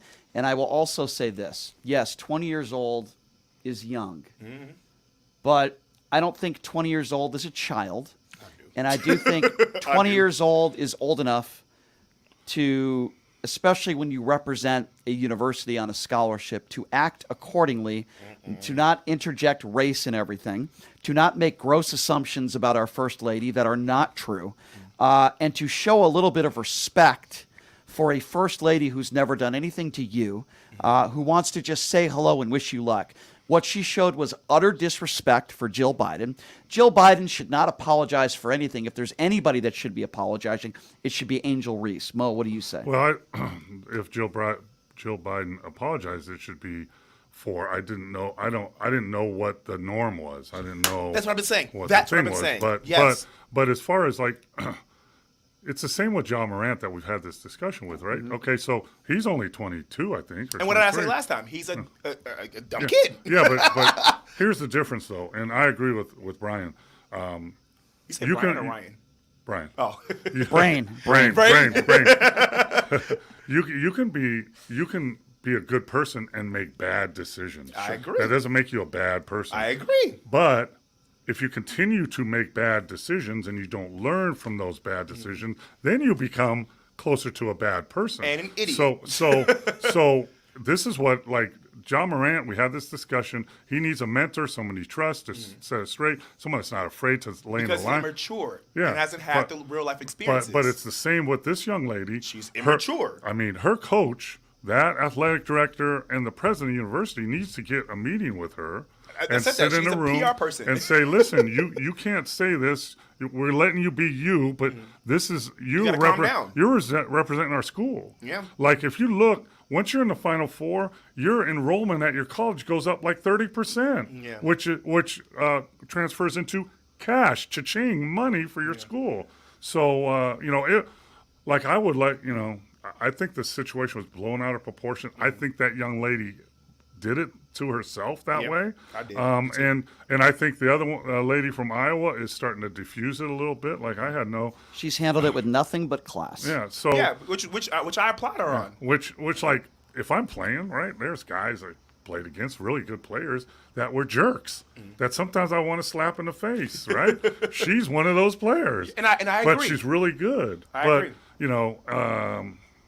I just think it got blown out of proportion. And it shows what social media does. And when you say something now, and I tell players all the time when I talk to them, I said, you got to clean up your social media. You got to be careful what you say because everybody has a camera. Everybody has a video recorder wherever you are. Everybody has an opinion. What I want to say is this. I just want people to look at the facts. She's 20 years old. She's supported by a system that is going to push her individualism because it's giving them clout.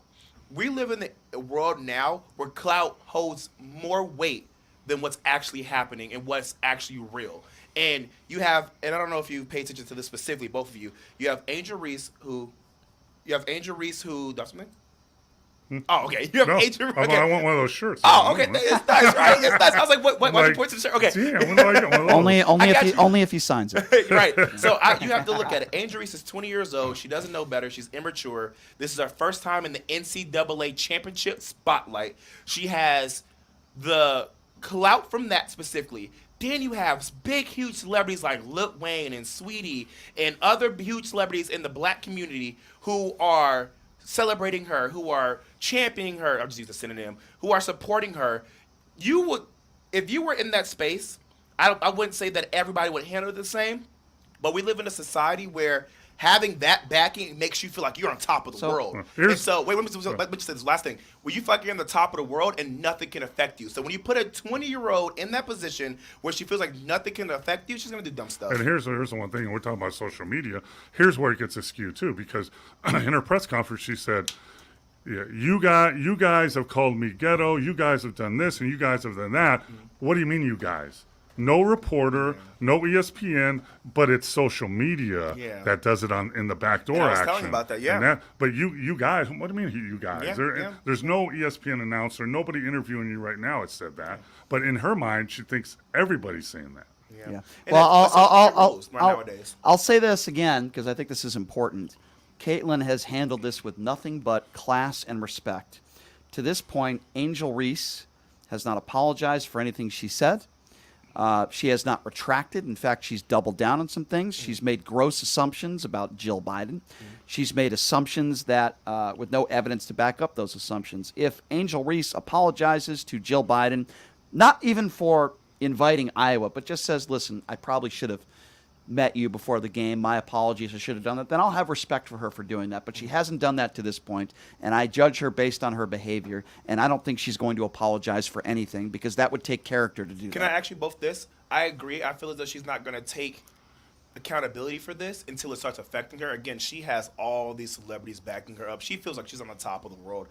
It's going to take It's going to take an actual action that affects her to make her hold herself accountable. But let me ask you both this. I personally believe, and do you believe, that both of them need to apologize? I believe Angel Reese needs to apologize for letting her ego take control and doing too much.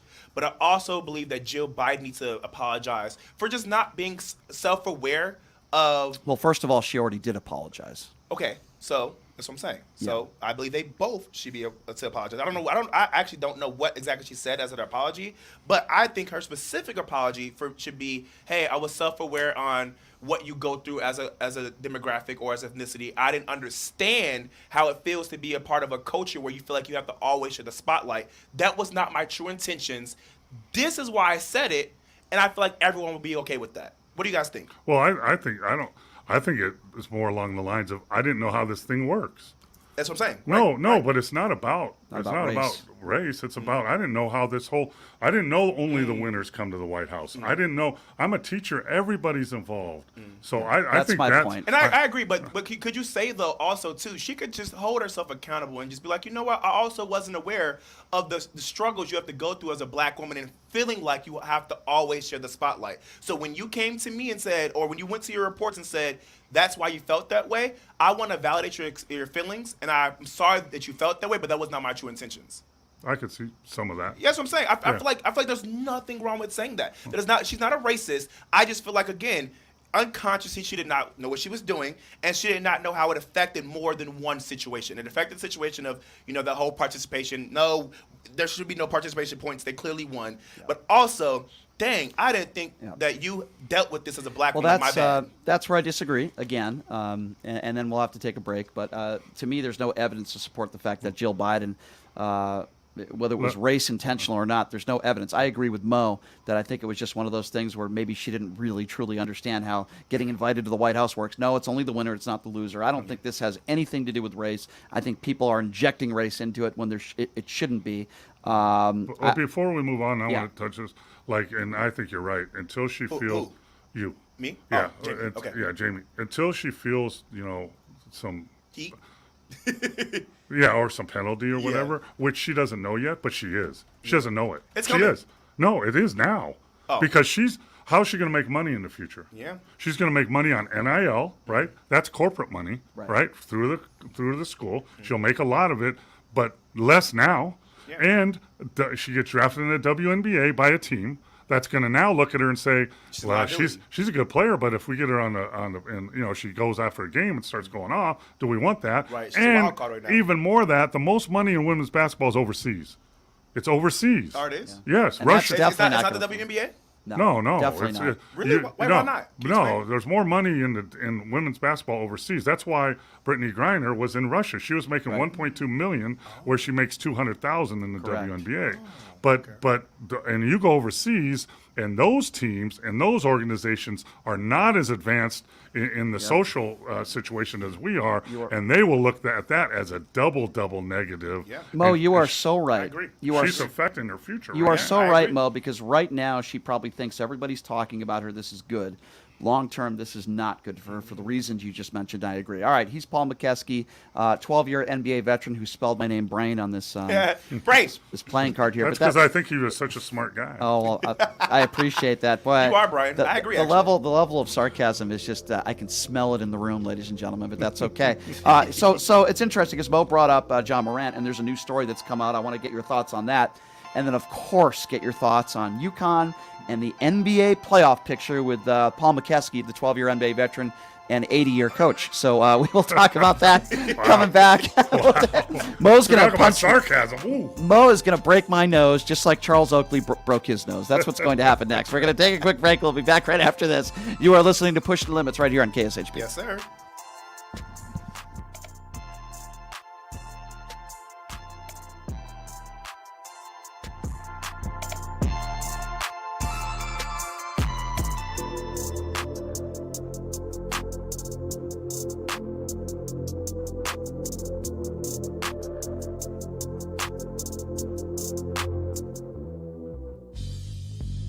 Hey, everybody, are you struggling to find a pizza place that reminds you of Brooklyn? That true blue New York style pie? Well, worry no more. Stallone's Italian Eatery Pizza is a knockout. We're located at 467 East Silverado Ranch Boulevard, just off of Premier Road, half a mile east of South Point Casino, just minutes from the Las Vegas Strip. Come by and grab a slice of pie. Plus, check out our Brooklyn-inspired Italian cuisine. Our sandwiches are super. Hero, that is. Because why be a sub when you can be a hero?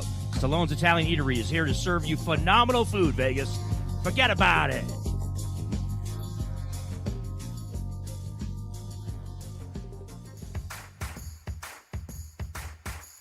Look, it's impossible for the average person to find a great attorney out there. There's so much misinformation.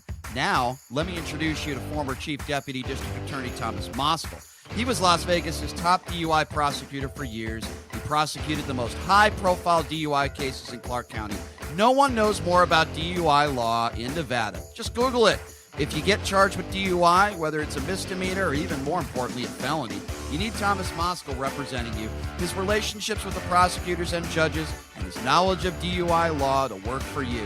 So give him a call now or text him at 702-848-5555. It's your life and liberty that's at stake. Don't wait. Call now. That number again, 702-848-5555.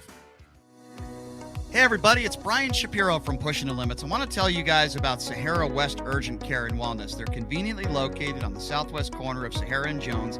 They're open Monday through Friday, 9 a.m. to 9 p.m. and Saturday, 9 a.m. to 5 p.m. At Sahara West Urgent Care, they'll take care of all your healthcare needs. They offer routine services such as physicals, STD testing, car accident treatment, and work injuries. You name it, they do it. They have on-site x-ray, EKG, ultrasound, and labs. They treat chronic conditions such as asthma, blood pressure, diabetes, and more. They also offer general wellness exams, treatments such as testosterone enhancement and cancer screening. They're located on Sahara, 6125 West Sahara Avenue. Their number is 702-248-0554. And the best part, they accept most major insurances and affordable cash pay prices. Office visits starting at just $95. And I'm also a client, so please give them a call, 702-248-0554.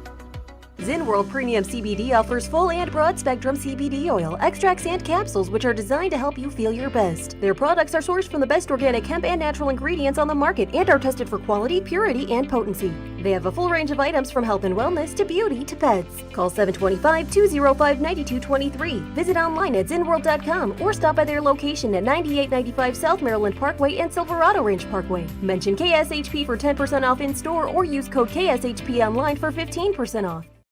Do you want to take your business to the next level? Then join one of the fastest growing talk shows, Pushing the Limits. We have a wide range of sales packages that can fit your budget. Anything from on-site live remotes to in-studio interviews. Email Jamie at jamiedee@kshp.com. That's JAIMEDEE@kshp.com.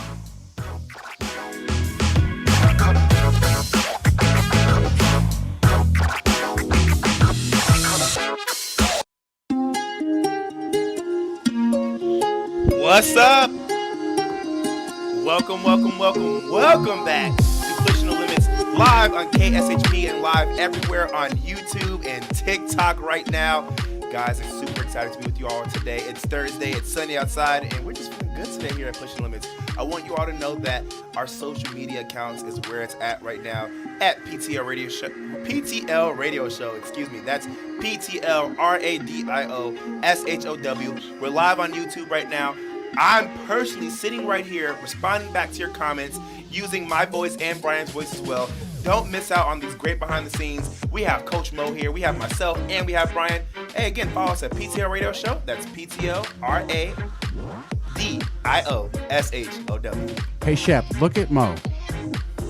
Look at him grooving. He's grooving. Oh, I got that, man. He's got Definitely. He's dancing a little bit. I'm always right in the kitchen, though. I see that. Never out Are here. you dancing to me right now? I see that. I like it. He's got a little groove in him. I can see that. By the way, I want to tell you guys about my good friends at Sahara West Urgent and Primary Care. They got me on the testosterone therapy, Mo. It's helping me in my love life. I don't want to make you throw up, but yeah, please. Yeah, I won't. 6125 West Sahara Avenue. No appointment needed. Give them a call, 702-248-0554, or you can visit them online at SaharaWestUrgentCare.com. Sahara West Urgent and Primary Care. Tell them I sent you. I promise they'll take care of you. All right, Mo. So we've talked a lot about John Morant and the issues that he's had. Now there's a new report that came out. I want to read it to you, and I want to get your thoughts on this. The Star seems to be back in the limelight. This story came out early this morning. Apparently, the point guard allegedly threatened a shoe salesman last summer. His name is Given Busby. The salesman, who worked at a sneaker store in Memphis, Tennessee, told the Washington Post he hid in the back of the sneaker store, scared as Morant threatened him. He filed the report to Memphis police, never heard back from authorities. Authorities reportedly never listed Morant as a suspect. He told the paper he spent about an hour hiding from Morant, shaking with emotion, while the NBA player and about 8 or 9 others shouted at him through a door. He said he was very, very afraid. He was afraid for his life. He said the incident at the mall stemmed from a woman getting angry at him because he allegedly helped 2 white women before her. Busby told the paper he did not have the sneaker she wanted in her size, and she began following him around and yelling at him. He was reportedly sent to the storeroom fearing for his safety. The woman was later identified as Morant's mother, Jamie. Busby said he did not realize who she was until allegedly an irate Morant came to the store and began shouting. He allegedly told Busby he would wait for him to get off work. I thought he was really going to get me, Busby told the Washington Post. He's going to try to hurt me. According to the Post, a police report indicated a potential offense as intimidation, but the name of the suspect was listed as unknown. Memphis police told the paper there were no reports listing Morant as the suspect. I believe this story. I believe it because he contacted police right away, not even knowing who Morant was.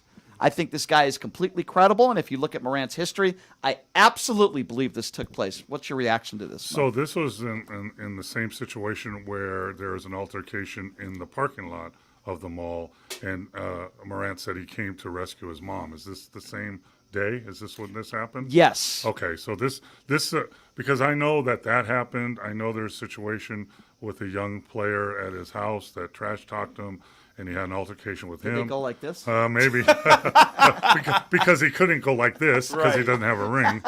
Even though he's in a dynasty in his own mind, I don't know where that comes from.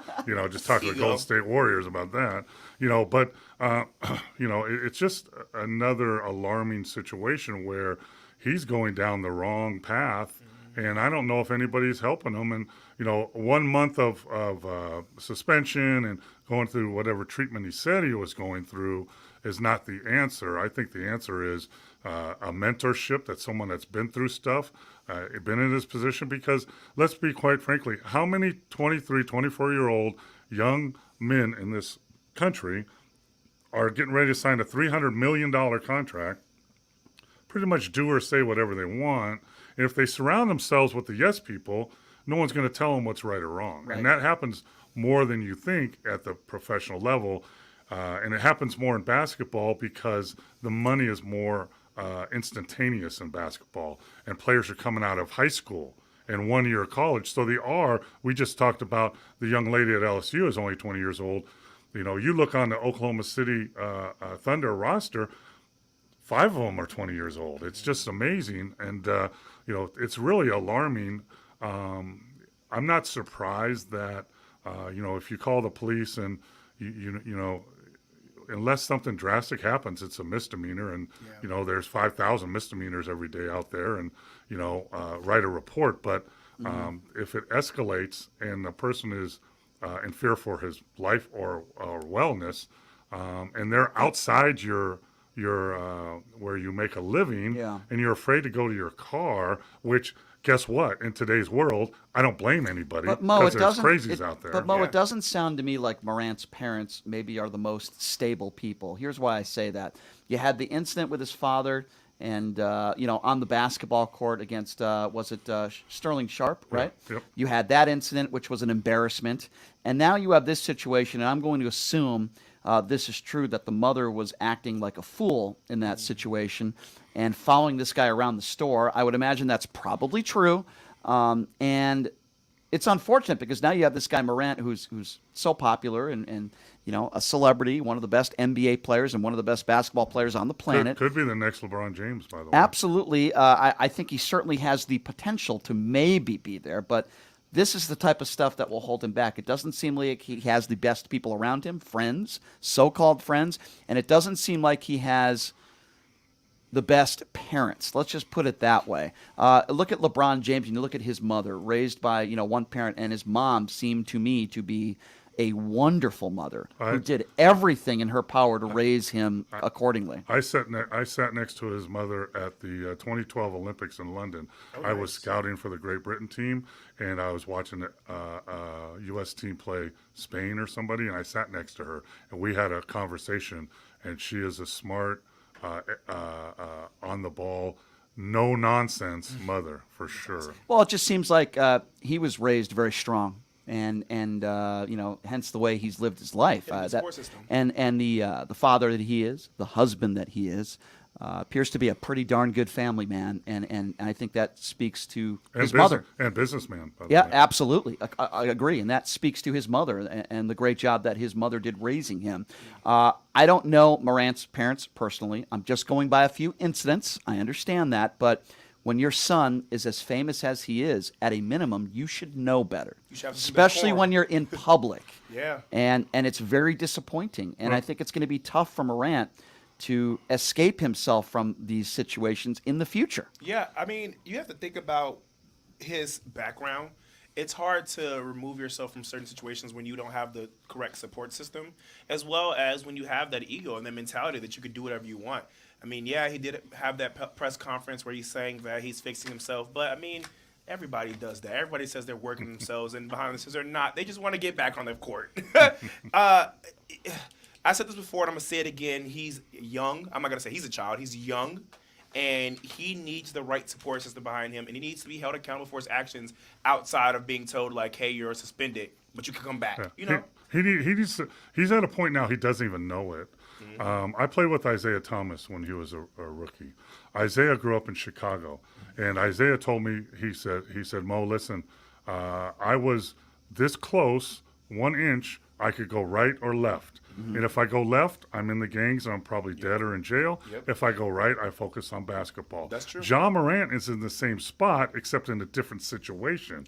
He can go left and keep doing what he wants to do and make a lot of money, but not what he could, and just have a so-so whatever. Or he could go right and become the face of the NBA if he likes and make things great. So he's at that crossroads. The problem is I don't think he knows he's there. Yeah. Also, too, not only does it come down to self-awareness, it comes down to being able to hold yourself accountable. And I believe, as somebody who's also from Chicago and can understand that point, it's hard to hold yourself accountable when you don't have other people pushing you to hold yourself accountable. Yes, and here's the situation. Like in the NBA, people are in sports in general. In the NBA, it's a different world, right? So if I'm an NBA player, I'm coming out, I'm a lottery pick, right, in the draft. And I'm going to make, $10 million a year for the next 3 years, and then I could sign 100, whatever that is, okay? So I'm going to hire Brian to be my workout guy. He's gonna push me and get me. Hey, I know the wrong guy you hired. Now I'm looking for you to stretch your imagination here, but So I'm hiring him this summer or before the draft. You're gonna work me out. You're gonna push me, make me a better player and a better pro.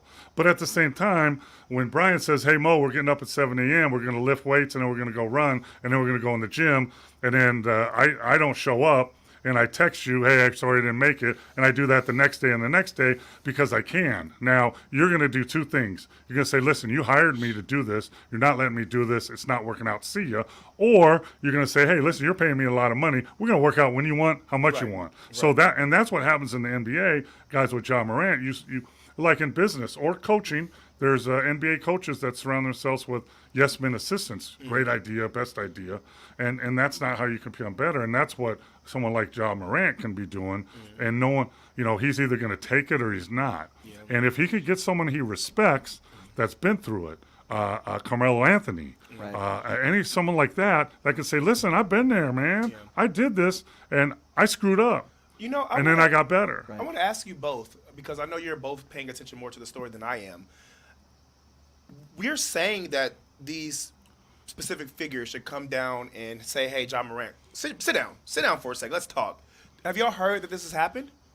Has this happened at all? Have you heard any great NBA public figures come to or go to Ja Morant and say, hey, we need to get your act together. You need to get this together. Let me help you out. Have you guys heard anything like that? No, that's not what happened. What happened was my understanding is he sought professional help. He's been speaking to someone professionally. He has been he's been in therapy sessions. Members of his organization, the Memphis Grizzlies, have said, look, we want to get you some help. He's done that. But no actual NBA player has come down and said, let me help you out. You won't know that. Okay. And we won't know that. And the situation is, what will happen is, I don't know who his agent is, but he probably has a lot of players. And what he should say is, listen, I got so-and-so and so-and-so. Why don't we talk to him, sit him down? But also the team, the head coach, the general manager, and the owner need to sit him down and say, listen, we love you. We want to pay you all this money. We want to win a championship. This is how we're going to do it. But you're going down this path, and it's not going to work out that way. There are some rumors, though, that Angel Reese and Ja Morant have hooked up. I don't know if that's true. Get out! No, it is. It's on social media. I just saw it. They did irritating. the whatever. Yeah. It's on. There's footage of it. There's footage of them together. Oh yeah. That makes so much sense. They obviously have. Which is like had some relations, I guess.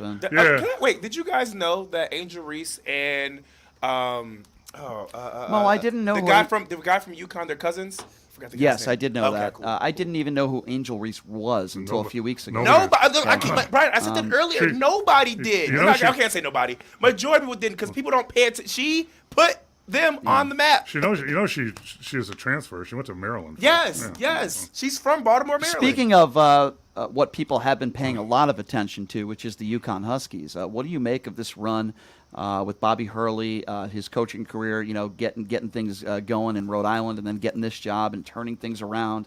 I know you coached Kevin Ollie. He won a national championship, and then we all know what happened after that. What do you make of the job that Danny Hurley has done. Well, he's from a coaching family. I worked a camp years ago with his dad in Treviso, Italy, and he's a really unique guy, a old school coach. So he's grown up in that, and his brother was an NBA player, so he's taken a back seat to all that, and now he's forefront. Mm-hmm. He seems like a funny guy. I know he's a really good coach. You saw one of his practices. Oh yeah, and he's tough. And let's talk about like college basketball. The new world is transfer portal. Just go there. You can go look up transfer portal. You can go see who's in there, where they were, and what their NIL money value is. Right. 125,000, 25,000. It's a different world. It's a different world, and he has 3 of his main players were from the transfer portal, which is how you do things. But you know what he did? He got a good blend of seniors, juniors, and freshmen.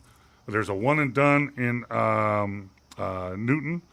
He's a one and done, and then they got the big kid, Killigan, who's a 7-footer, who's a freshman. He got them to play with his older transfers, and that's a skill. And but let's San Diego State might have been over their head a little bit, but they played terrible, especially in the first half. They couldn't make a shot, right? No, I mean they shot for the game and they picked it up in the second half, right? They were 19 for 52. Listen, you can't win like that. They have some big men that have improved tremendously over the last few years, particularly this year.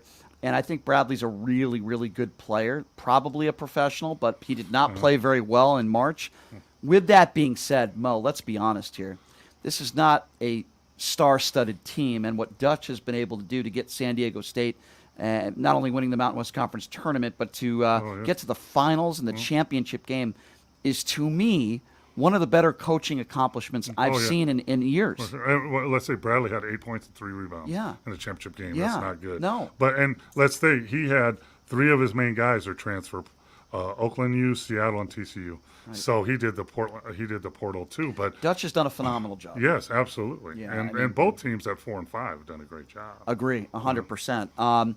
Talk a little NBA hoops. It's sad to say that the college basketball season is officially over, but the NBA save you a lot of money, though.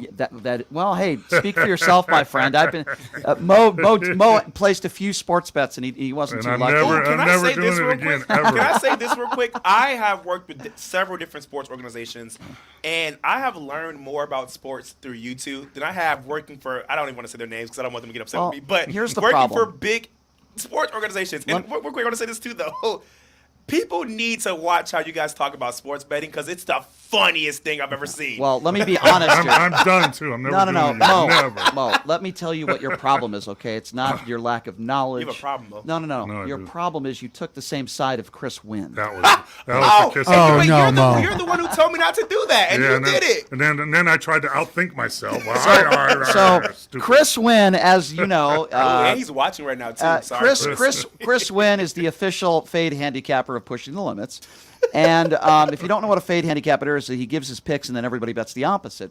Mo knows this. Now, I took the over in the NCAA championship game, and I took the Huskies, right? Same. And then Mo, literally like 30 seconds before the game, we're scrambling here. Hey, give me like a quick little $20, let's bet the under on the game. I do remember that part. When it's 7.5, I'm like, okay, maybe. So he bets the under, and then we're sitting down, we're enjoying the game, and we're a couple minutes in, and I think Mo, there was a point where he looked at me and he said, "What did Chris Wynn bet?"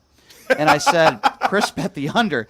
And it was the look of death on his face. No, the whole table was disappointed because even your friend Ken said the same thing. He said, "Oh my gosh, Chris bet under." Yeah. So Mo had no chance of winning that game the second we learned that Chris was on the same side as Paul McCaskey on that.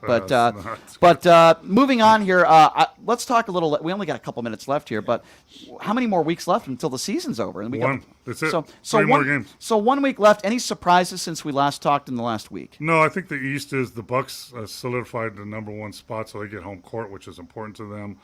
They won't know who they play till the play-in games. Boston is the second team in the East, and then Philly is right there, and that looks like my days, right? Bucks, Philly, and yes, it is. Celtics. And then the West is still the Wild Wild West, but the LA Lakers have come on strong. They're in the 7th spot, trying to get out of the play-in into the 6th spot. And in the West, any team, you're looking at the Phoenix Suns and the LA Clippers with 2 possibly the best rosters in the whole league playing in the first round. And for those of you out there that don't understand, I've been there. I've been in playoffs. The playoffs are another season. If you go all the way, it's 2 months, 28 games it could be, another 2 months. Right. So it almost starts all over.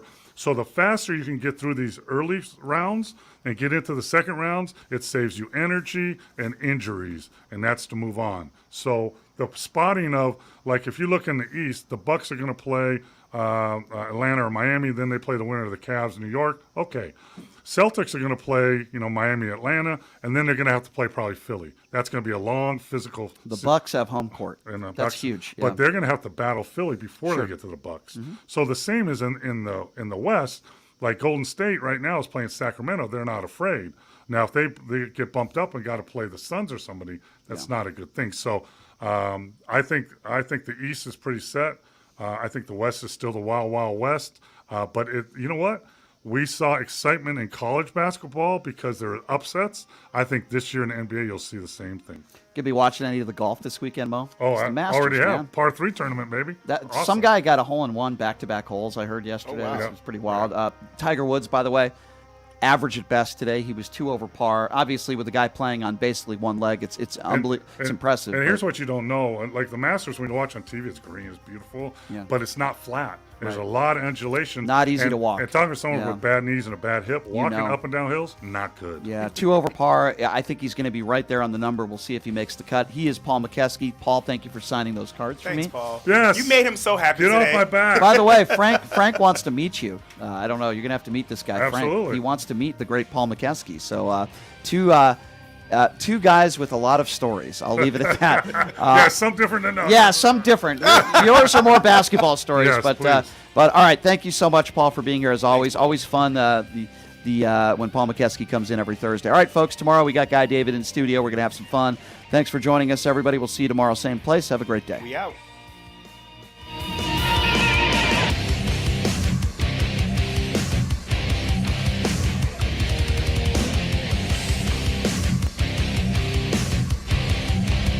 Hey, everybody, are you struggling to find a pizza place that reminds you of Brooklyn?